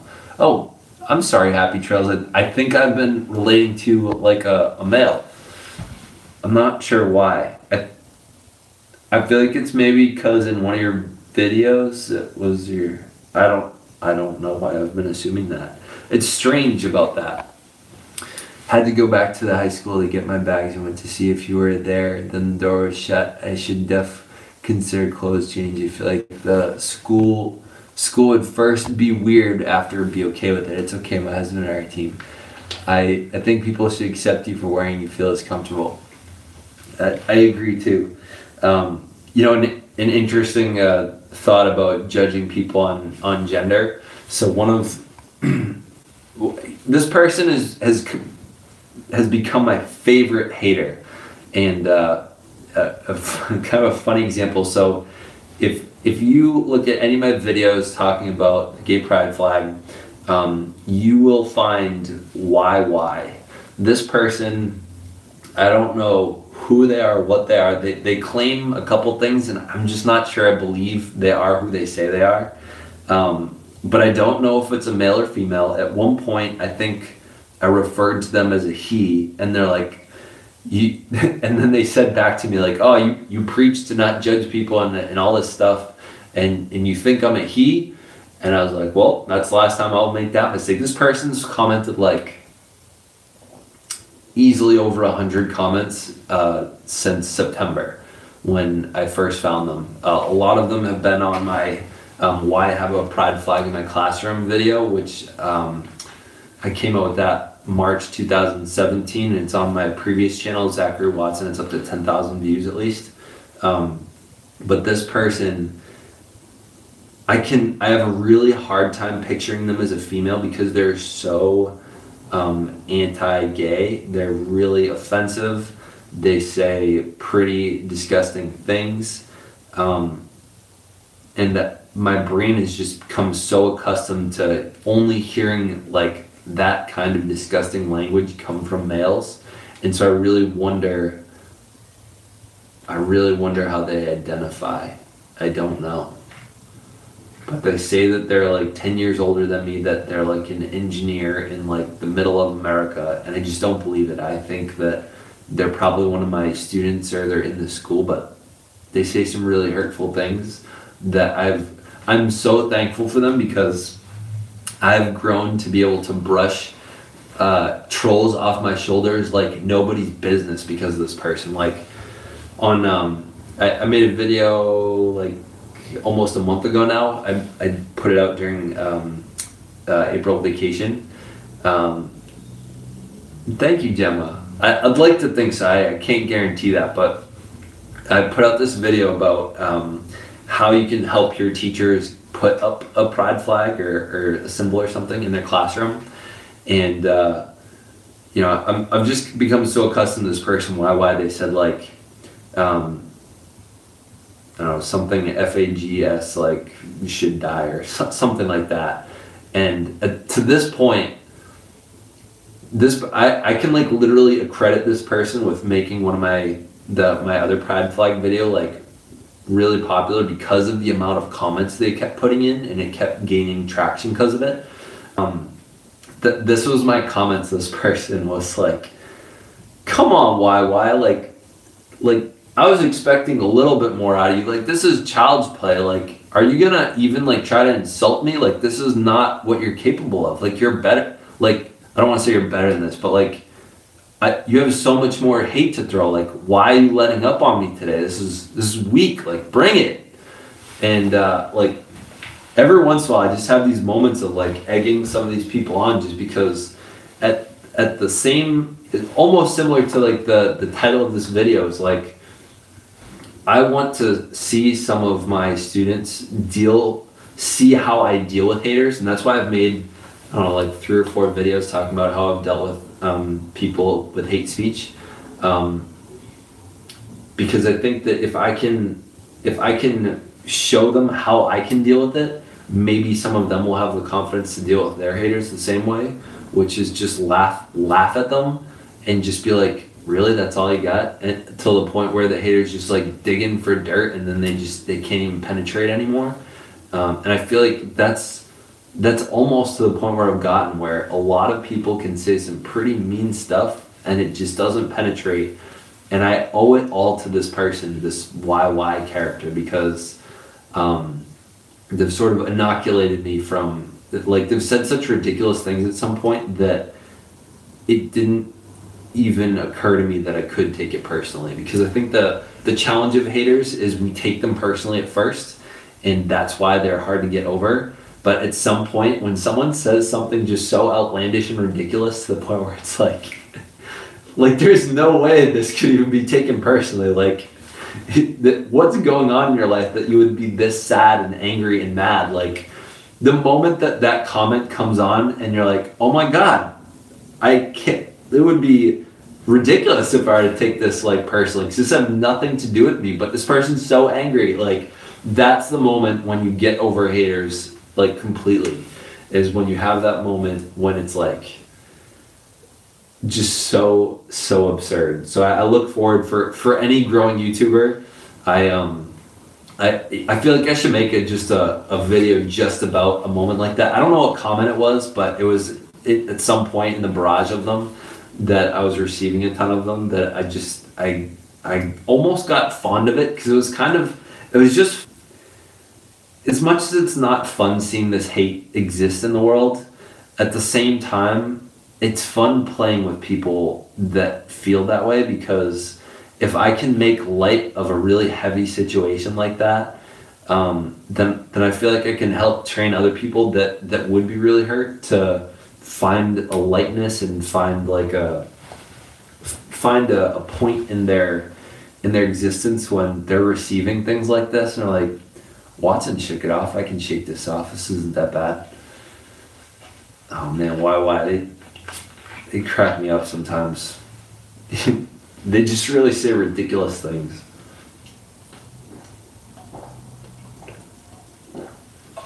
We'll do a quick show and tell / sometimes I like to flex a little bit.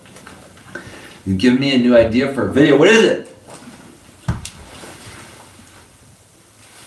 While you type that in, some sometimes I have my little fidgety things. I don't know if you've noticed. So I've been diagnosed with ADHD. I take medication for it, and I fidget with stuff a ton. I think part of me that's just me being human. But at the same time, I've been dying to solve this thing after I mix it up. So it's at 100 minutes. Oh, you're saying about clothing and gender, so I'm going to research. Yes. I'll have to, let me double check. I got my bell set on for you so I can see when it comes out. Gemma. Gemma Grace. And Happy Trails Hiking. What's one of the next videos you're going to be coming out with? No. There we go. All right. I got the bell's notification on, so I'll see when it comes out. You're saying about clothing and gender, so I'm going to research. Yeah. I look forward to seeing it. All right. So let's see. It's at 101 minutes. I'm going to start at 10:30. I want to see if I can do this in under a minute and a half. My best time ever is 45 seconds. 2, 1.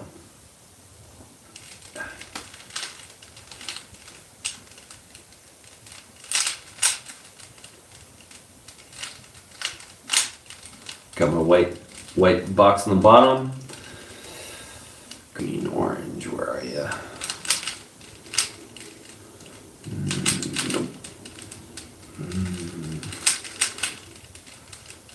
Blue, red. Blue, red.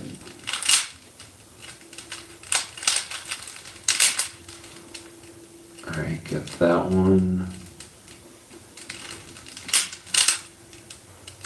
Blue. Alright, got that one. One more corner, done with the corner.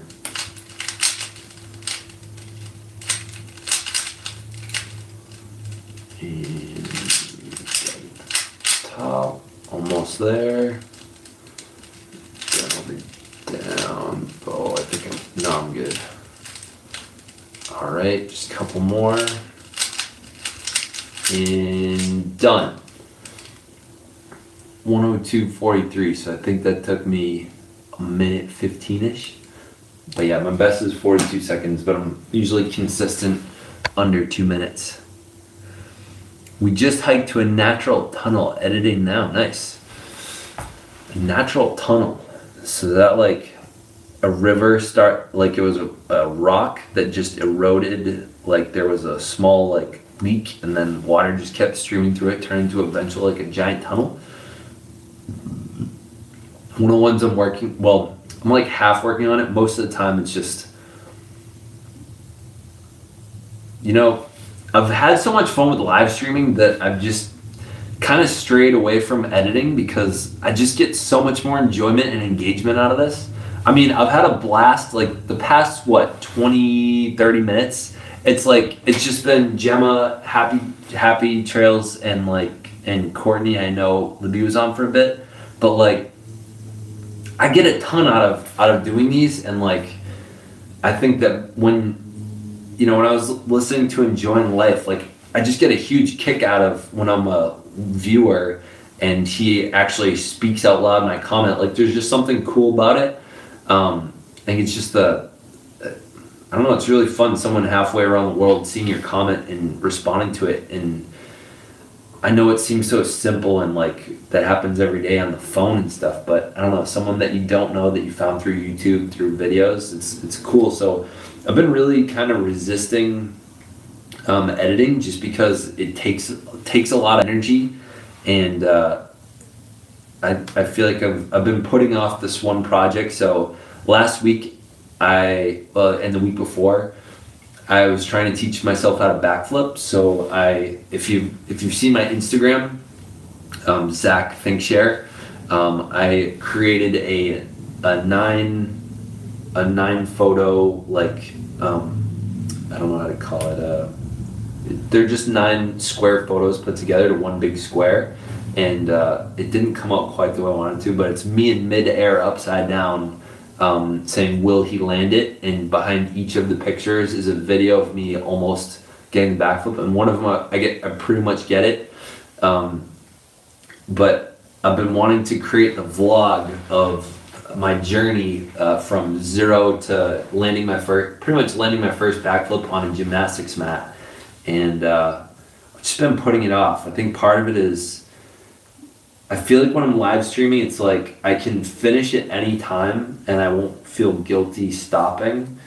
And I think, one of the challenges I've had with my wife in recent times is, I kind of got us into this mess of having a multifamily home. It's not a mess. We both wanted it. And at the same time, like, she just works her face off at work. And so for me to have enough free time to, like, be able to enjoy doing this, I feel guilty sometimes just because she just does not have enough. I feel like she does not have enough time to herself comparatively to me. So I've been really encouraging her. She's been wanting to learn how to read auras. She's been really trying to learn like some different meditation practices and getting into it. And I forget there was a word she used the other day to describe what she is, but she goes into the forest and she'll just go into this like kind of deep meditative state and be with nature. And I've been saying, like, I've been doing this YouTube thing for like a year and pretty much like 2 years now. Like, I really want you to have your thing that I can join in on, but it's like not my thing. And it's been good to see her doing that, but I've just been straying away from editing because I feel like, I don't know how to quite describe it. Like, the things that I go to edit, that one, I know I'm not, unless it's like really high quality, I'm probably not gonna have the same amount of success as I have with this. And when I say success, it's like bonding with people, like giving some value. And I feel like I've been able to do that for two of you, or maybe like 4 people on this. I feel like have expressed gain from being a part of it. And it's hard to gauge now that I have this like direct feedback, I'm almost addicted to like having like you guys talking right back to me. Sometimes it's hard to go back to editing because you don't know how well it's going to do. Teaching seems more understanding US than it is in the UK where I'm from. The teaching seems, say more about what you mean by that. The teaching seems more understanding. Oh, pic collage, yeah, that was the word I was talking about earlier. It's incredible you're a teacher from America. For me, it's interesting to understand views on people being different. I love that live streams have such less quality when I'm the one to do the work. Yeah, I've enjoyed, and I feel like I've gotten pretty good at editing, and at the same time, I've gotten a little bit less total enjoyment from like retroactively seeing people's comments, but I just enjoy the crap out of like being able to see and hear people's comments like immediately and then responding to them. The way you understand people with disabilities. Yeah, I'm curious, seems more understanding. Yeah, I would say so. I don't quite know what it's like, but one thing I can say about people with disabilities and in terms of American and the structure of education is in the past, I was talking to one of my colleagues about this, is I think in the past like 15 or 20 years, the amount of special education teachers has gone from like 2 to like 30. So I think there have been, I don't know what the names of the laws are, but I know there's been some laws that require teachers to be there for 504 plans and for IEPs. So 504s, that's the law. I don't know if it was a bill or a law. I don't know where the number 504 comes from. It's like some legal term or something, but 504 plans are educator plans that we have to follow for if a student has a disability. So like if someone has ADHD and I'm blanking on the word, um, accommodations. One of the accommodations that we have is like, they can have a fidget spinner or something, or like they can have some I've seen a bunch of students like slime or like something just to like play with their hands. Like I can't take that away from them if that's in their 504 plan, or like if students have 504 plan and like ADHD or something, they might get like 50% extra time on a test. IEPs are a little bit different, so that's an individualized education plan.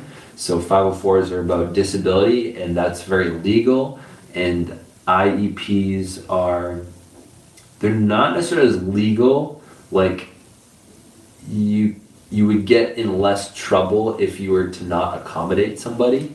But the idea is that if you break someone's 504 plan, it can be considered like discrimination against somebody with a disability. So I would say they take it pretty seriously in the school systems that I've worked with. That's incredible. You have plans to accommodate students. I do talks in the UK, but they're not very understanding about why students may need them. You're very refreshing and honest. I'm glad to hear it, Gemma. Yeah, I mean, I will say this, is that I think every once in a while I have these moments where I feel like some of the plans could be a little over the top. I wonder sometimes if some of the plans are enabling some students, not even close to all. Like, just there could be some out there, but then again, I think they're obviously doing more good than they are harm. But I feel like there's some students out there that kind of hide behind an IEP or a 504 or something. Probably more likely an IEP, and like they take all these accommodations. Like one of them might be if they request the class notes and I have them ahead of time, that I can print them out and hand them to them. And a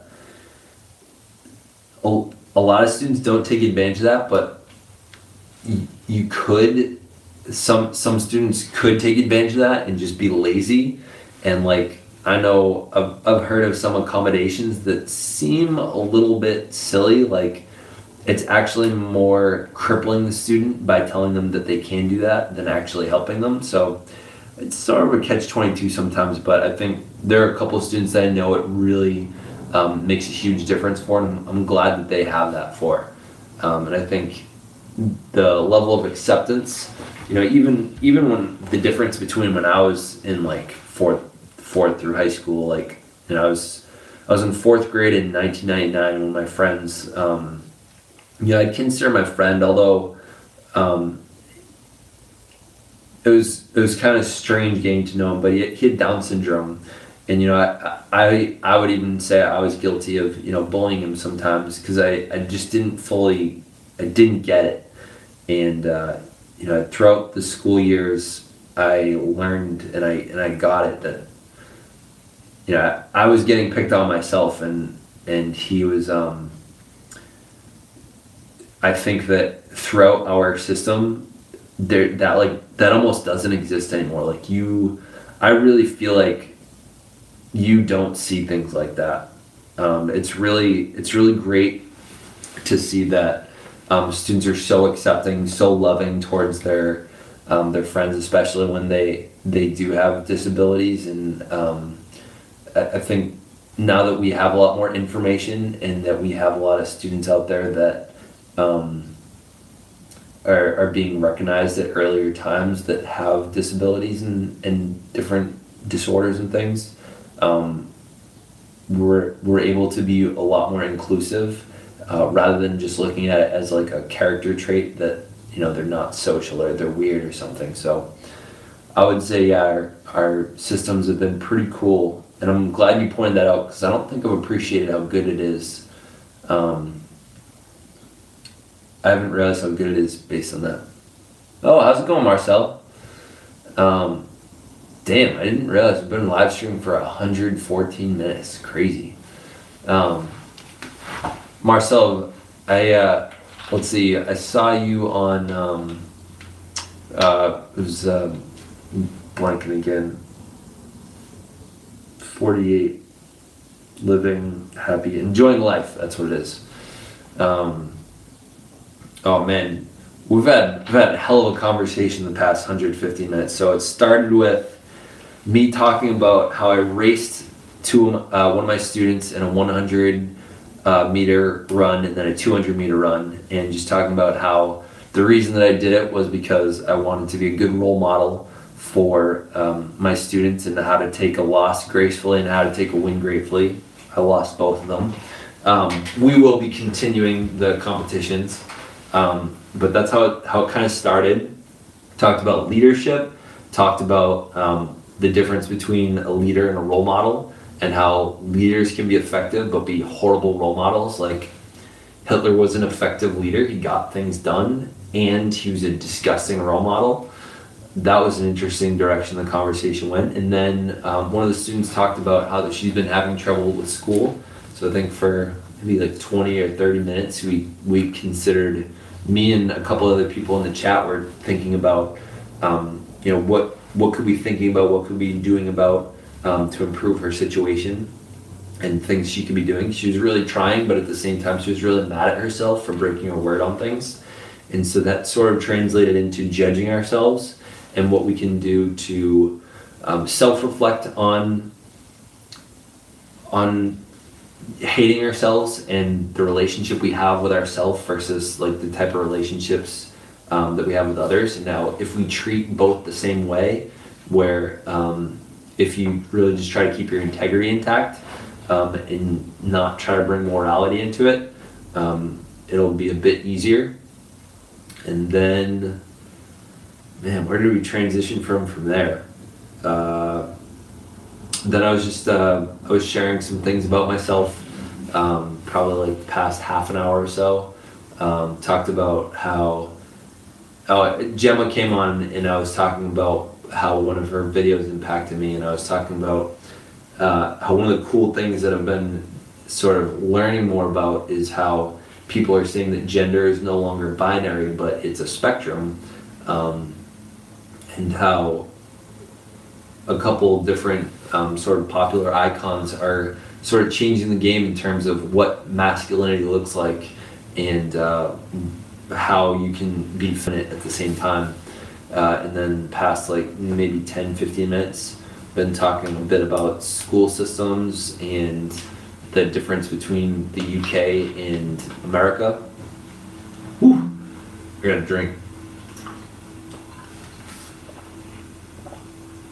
Some great leaders have messed up, just saying, no doubt. It's very true.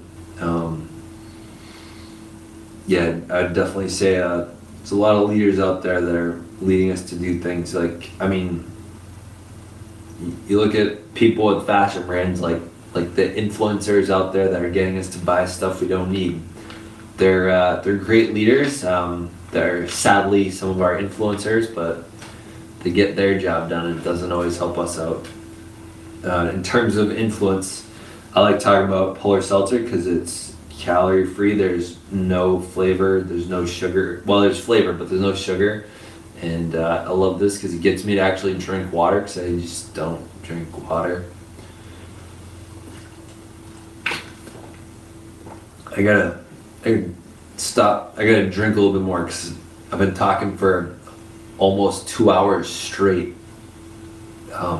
It's like a marathon for your vocal cords.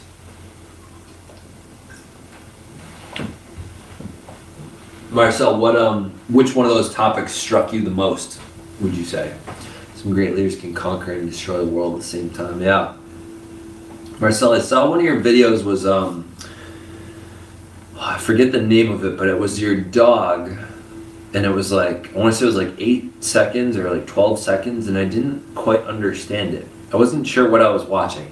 I would love for you to, Napoleon? That's a leader. But yeah, Marcel, I get that you're an artist and you make daily videos, and I can't say completely understand what your channel is about, but I would love to give you the floor here in the chat. Looks like there's a couple other people on. Hey, if any of you been listening to me for a while, or you've been enjoying this live stream, I invite you to click the like button.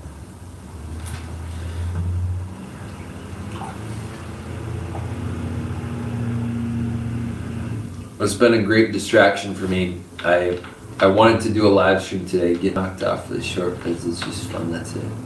I get knocked for the short vids. It's just fun. Oh, okay.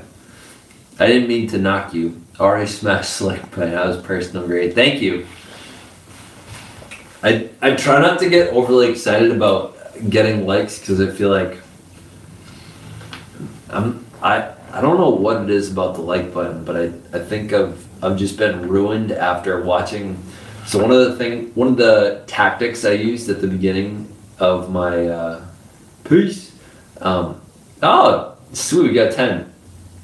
One of the tactics I used to grow my YouTube channel when I was first starting out was I searched welcome to my channel, like the words welcome to my channel, and then I searched sort by upload date, and then I sorted by like under 4 minutes, and I would see so many brand new, oh nice, thanks Marcel.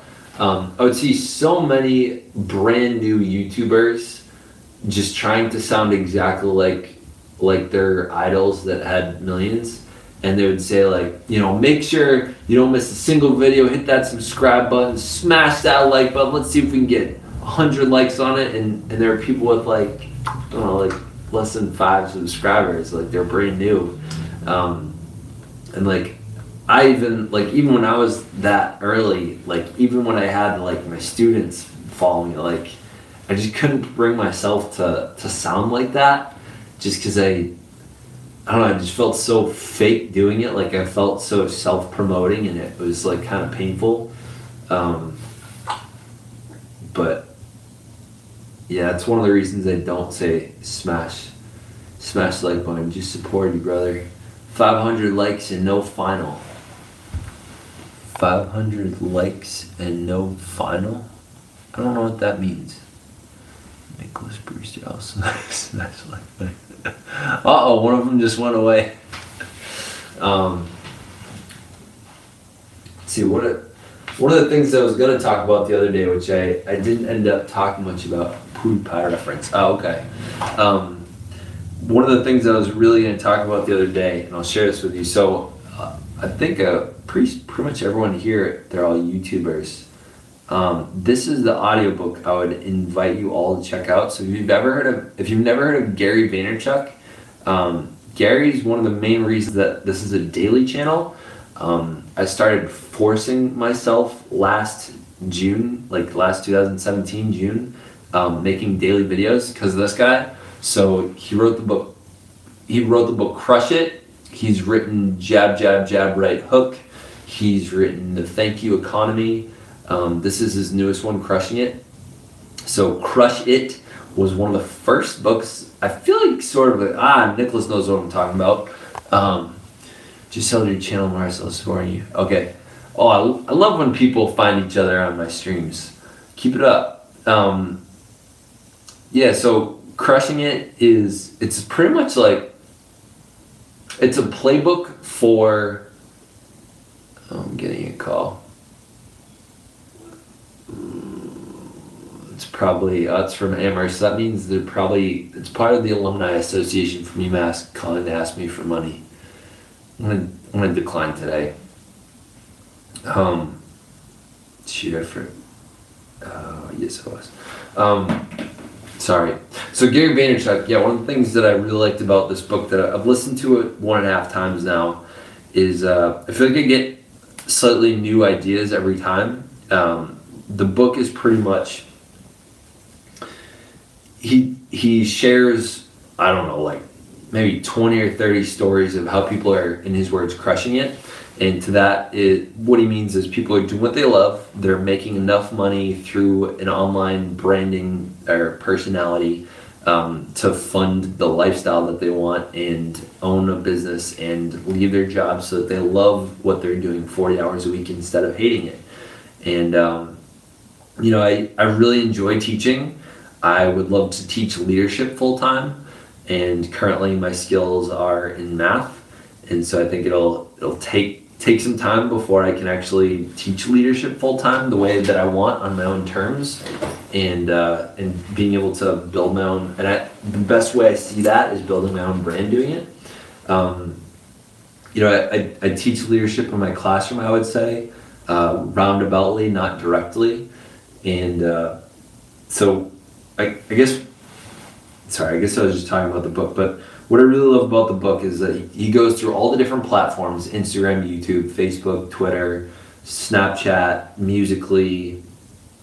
I feel like I'm missing one. He talks a little bit about Vine when it was relevant.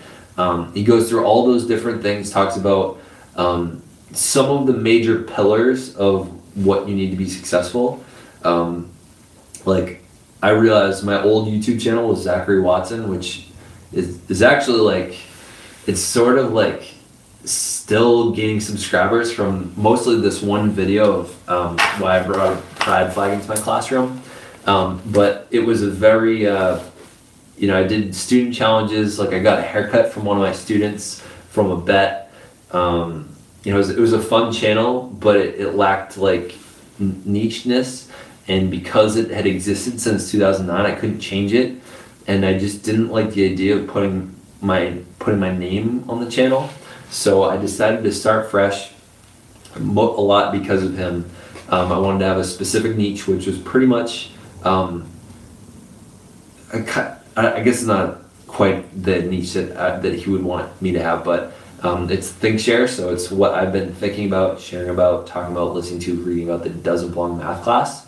And I think I love teaching my students about all the things that are going on inside of my brain, because I'm constantly listening to new things, and I'm constantly trying to have like deep, philosophical, bigger picture thinking questions going on. And I try to have those conversations, and as all those things are going on, I really I want to bring that to students, and I want to bring that to the YouTube community. And I think one of the differences I'd like to think that I have from some other channels that are sort of similar to me is, as much as I give advice, I really try to be an example of it. I think it's really, so one of the things I also love about Gary Vaynerchuk is that he practices what he preaches really well, or at least he does a really great job if it's a facade of it. And I think there's a lot of people out there that preach, and it's really, you don't know if they practice it. So I mean, you got people with a couple hundred subscribers saying they know how to rock an online business, and I'm just thinking to myself, are you really with just 500? You're making ends meet with 500 subscribers? Because there's no way that YouTube channel is carrying you. So I really try to take the mindfulness practice, the leadership principles that I preach about. I really try to share when I'm actually using them in my life. I think mindfulness is one of the most under-taught skills that a lot of the top performers in the world have. Tim Ferriss talks about it a lot in his podcast, is that 90-something% of the people that he's interviewed, which are all the world's top performers in really any aspect of life, they all have some sort of meditation or mindfulness practice. So I have really been trying to sort of bring this as a commonplace thing to talk about on this channel. I'm constantly reflecting on my feelings, reflecting on what's been going well in my day, acknowledging my own emotions, and then sort of digging into what caused them and what I can do in the future about them. You're making me consider other people and the assumptions I need to break. Yes, I agree with you about mindfulness. It helps me to reduce my meltdowns. I mean, mindfulness, yesterday's pretty short live stream was like amidst a meltdown that I was having, and this YouTube channel like saved me yesterday. So I was in this corner of the room. I had it all set up. I was ready to shoot, and then I got a call, and I just laid into my emotions. And you know what? I mean, I think it's safe to share with us. So it was a call from my wife. One of the things that we've been working on is, so if you can, let's see, I'll reposition it. So if you can see around the room, there are these little marks. There used to be wires there. So if you look closely, there were these wires here. Those are all the sticky notes. Those are all the items that we want to get done for our house. And to get those things done, we're gonna have to do them pretty much one at a time. So Saturday, didn't get a ton done. I made the sticky notes, got like, I got like depressed that I was only able to accomplish sticky notes and didn't get a whole lot done. And so I said, all right, Sunday, like I'm gonna get stuff done. I went to the store, like got 9 sets of doorknobs to fix the doorknobs in the apartment, and then I ripped out some of these extra wires that were there that we didn't need. And as I called up my wife and said, hey, like I did these things, I was so pumped because I got off my butt and like got stuff done for the house, which I just resist with an absurd amount of energy. She said, oh, you ripped up some of the wires. Like, what about all the lead paint chips? Now, we don't know if it's actually lead paint. We're pretty sure it is, though. If we don't test it, then we're not liable for it, which is to our financial advantage, but we're going to pretty much treat it like it is lead. And so the first thing she was kind of reacting to is just like, oh no, did you get lead everywhere? Is there lead all over our stuff and the couch and stuff? And I was so proud of myself for starting that I got really upset that she did not acknowledge me for doing, and instead was commenting on the fact that I'd messed up. And so I had just a really hard time being with her in that conversation. I was sad, I was mad, I was just being emotional. And I said, Alyssa, can we talk about this when you get home? I'm really not happy right now. And she said, that's okay. And it's pretty rare that we get off the phone and don't say I love you. I knew it would come in the next couple hours, so I wasn't worried about it. And then again, looking back on it, I really wish I had found the courage to say it and get out of my ego about it. But it was right after that I got on the live stream and shared some of my emotions. I didn't say the specific thing because I was still mad and I didn't want to throw her under the bus. And about half an hour later, after I talked with her, she said, I want to acknowledge you. I'm sorry that I couldn't see past it because I'm really just looking after our cat, because I really don't want our cat to ingest any, because it's really easy for cats to die, and it's really easy for them to get lead poisoning. And so when she shared that, I think we're both able to see the challenges that we're both having with each other in that moment. And I'm just really thankful. She, I always try, sometimes I make it like almost competition, like who can get off their ego first.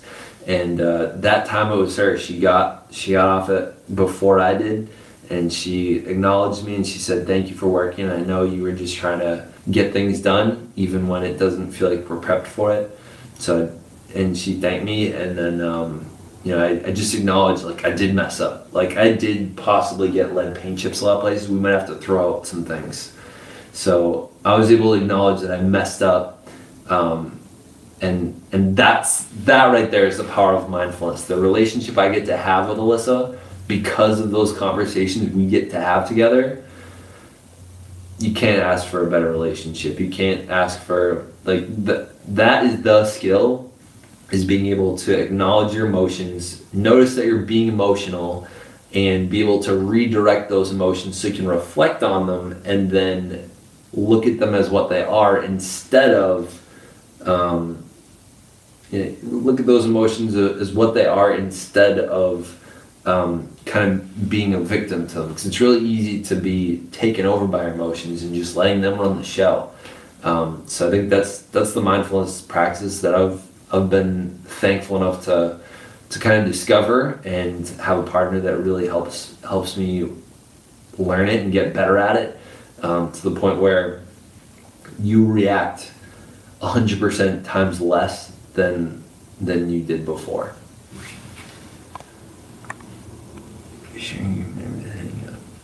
Oh, thanks, Nicholas. All right, my wife is coming home soon. I wanna cook for her. Although I got some cleaning to do in this room before I can do that. We are gonna do some work in this room, so I gotta clean some things up. Wow, it's I'm having bots for dinner, BLT. We've been on 135 minutes by now. That's a pretty solid amount of time. That's 2 hours and 15 minutes. I think the longest live stream I've had yet is 3 hours. So I don't think this breaks the record, but this is a pretty long one. So thank you for sticking with me, Gemma. Blake, thanks for showing up. Nicholas, I think, signed off, but thank you to I don't know if it's Marcel that's still with me or if it's Happy Trails Hiking, but thank you all for staying with me. It's been a really fun 2 hours. Thank you for listening to me. As much as it's an ego boost to have people listening to me for this long, I just gotta be really thankful that I have people that find me interesting enough and allow me to grow in front of your eyes, because I think it takes a certain amount of confidence to get in front of the camera, and for people to listen to you and for you to keep going. Like, I can't believe I've not run out of things to say. Like, it kind of blows my mind. So thank you all for listening to me, and by listening you create me to be someone that's knowledgeable and worth listening to.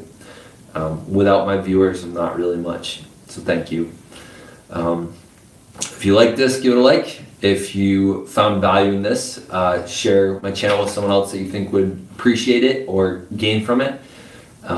Thank you for watching. For those 2 last people on, I invite you to check out the I'm doing a collaboration. I've started collecting videos from people doing pieces of the evolution of dance, and it was my talent show Talent, and I wanted to do a collaboration with a bunch of channels, put it together.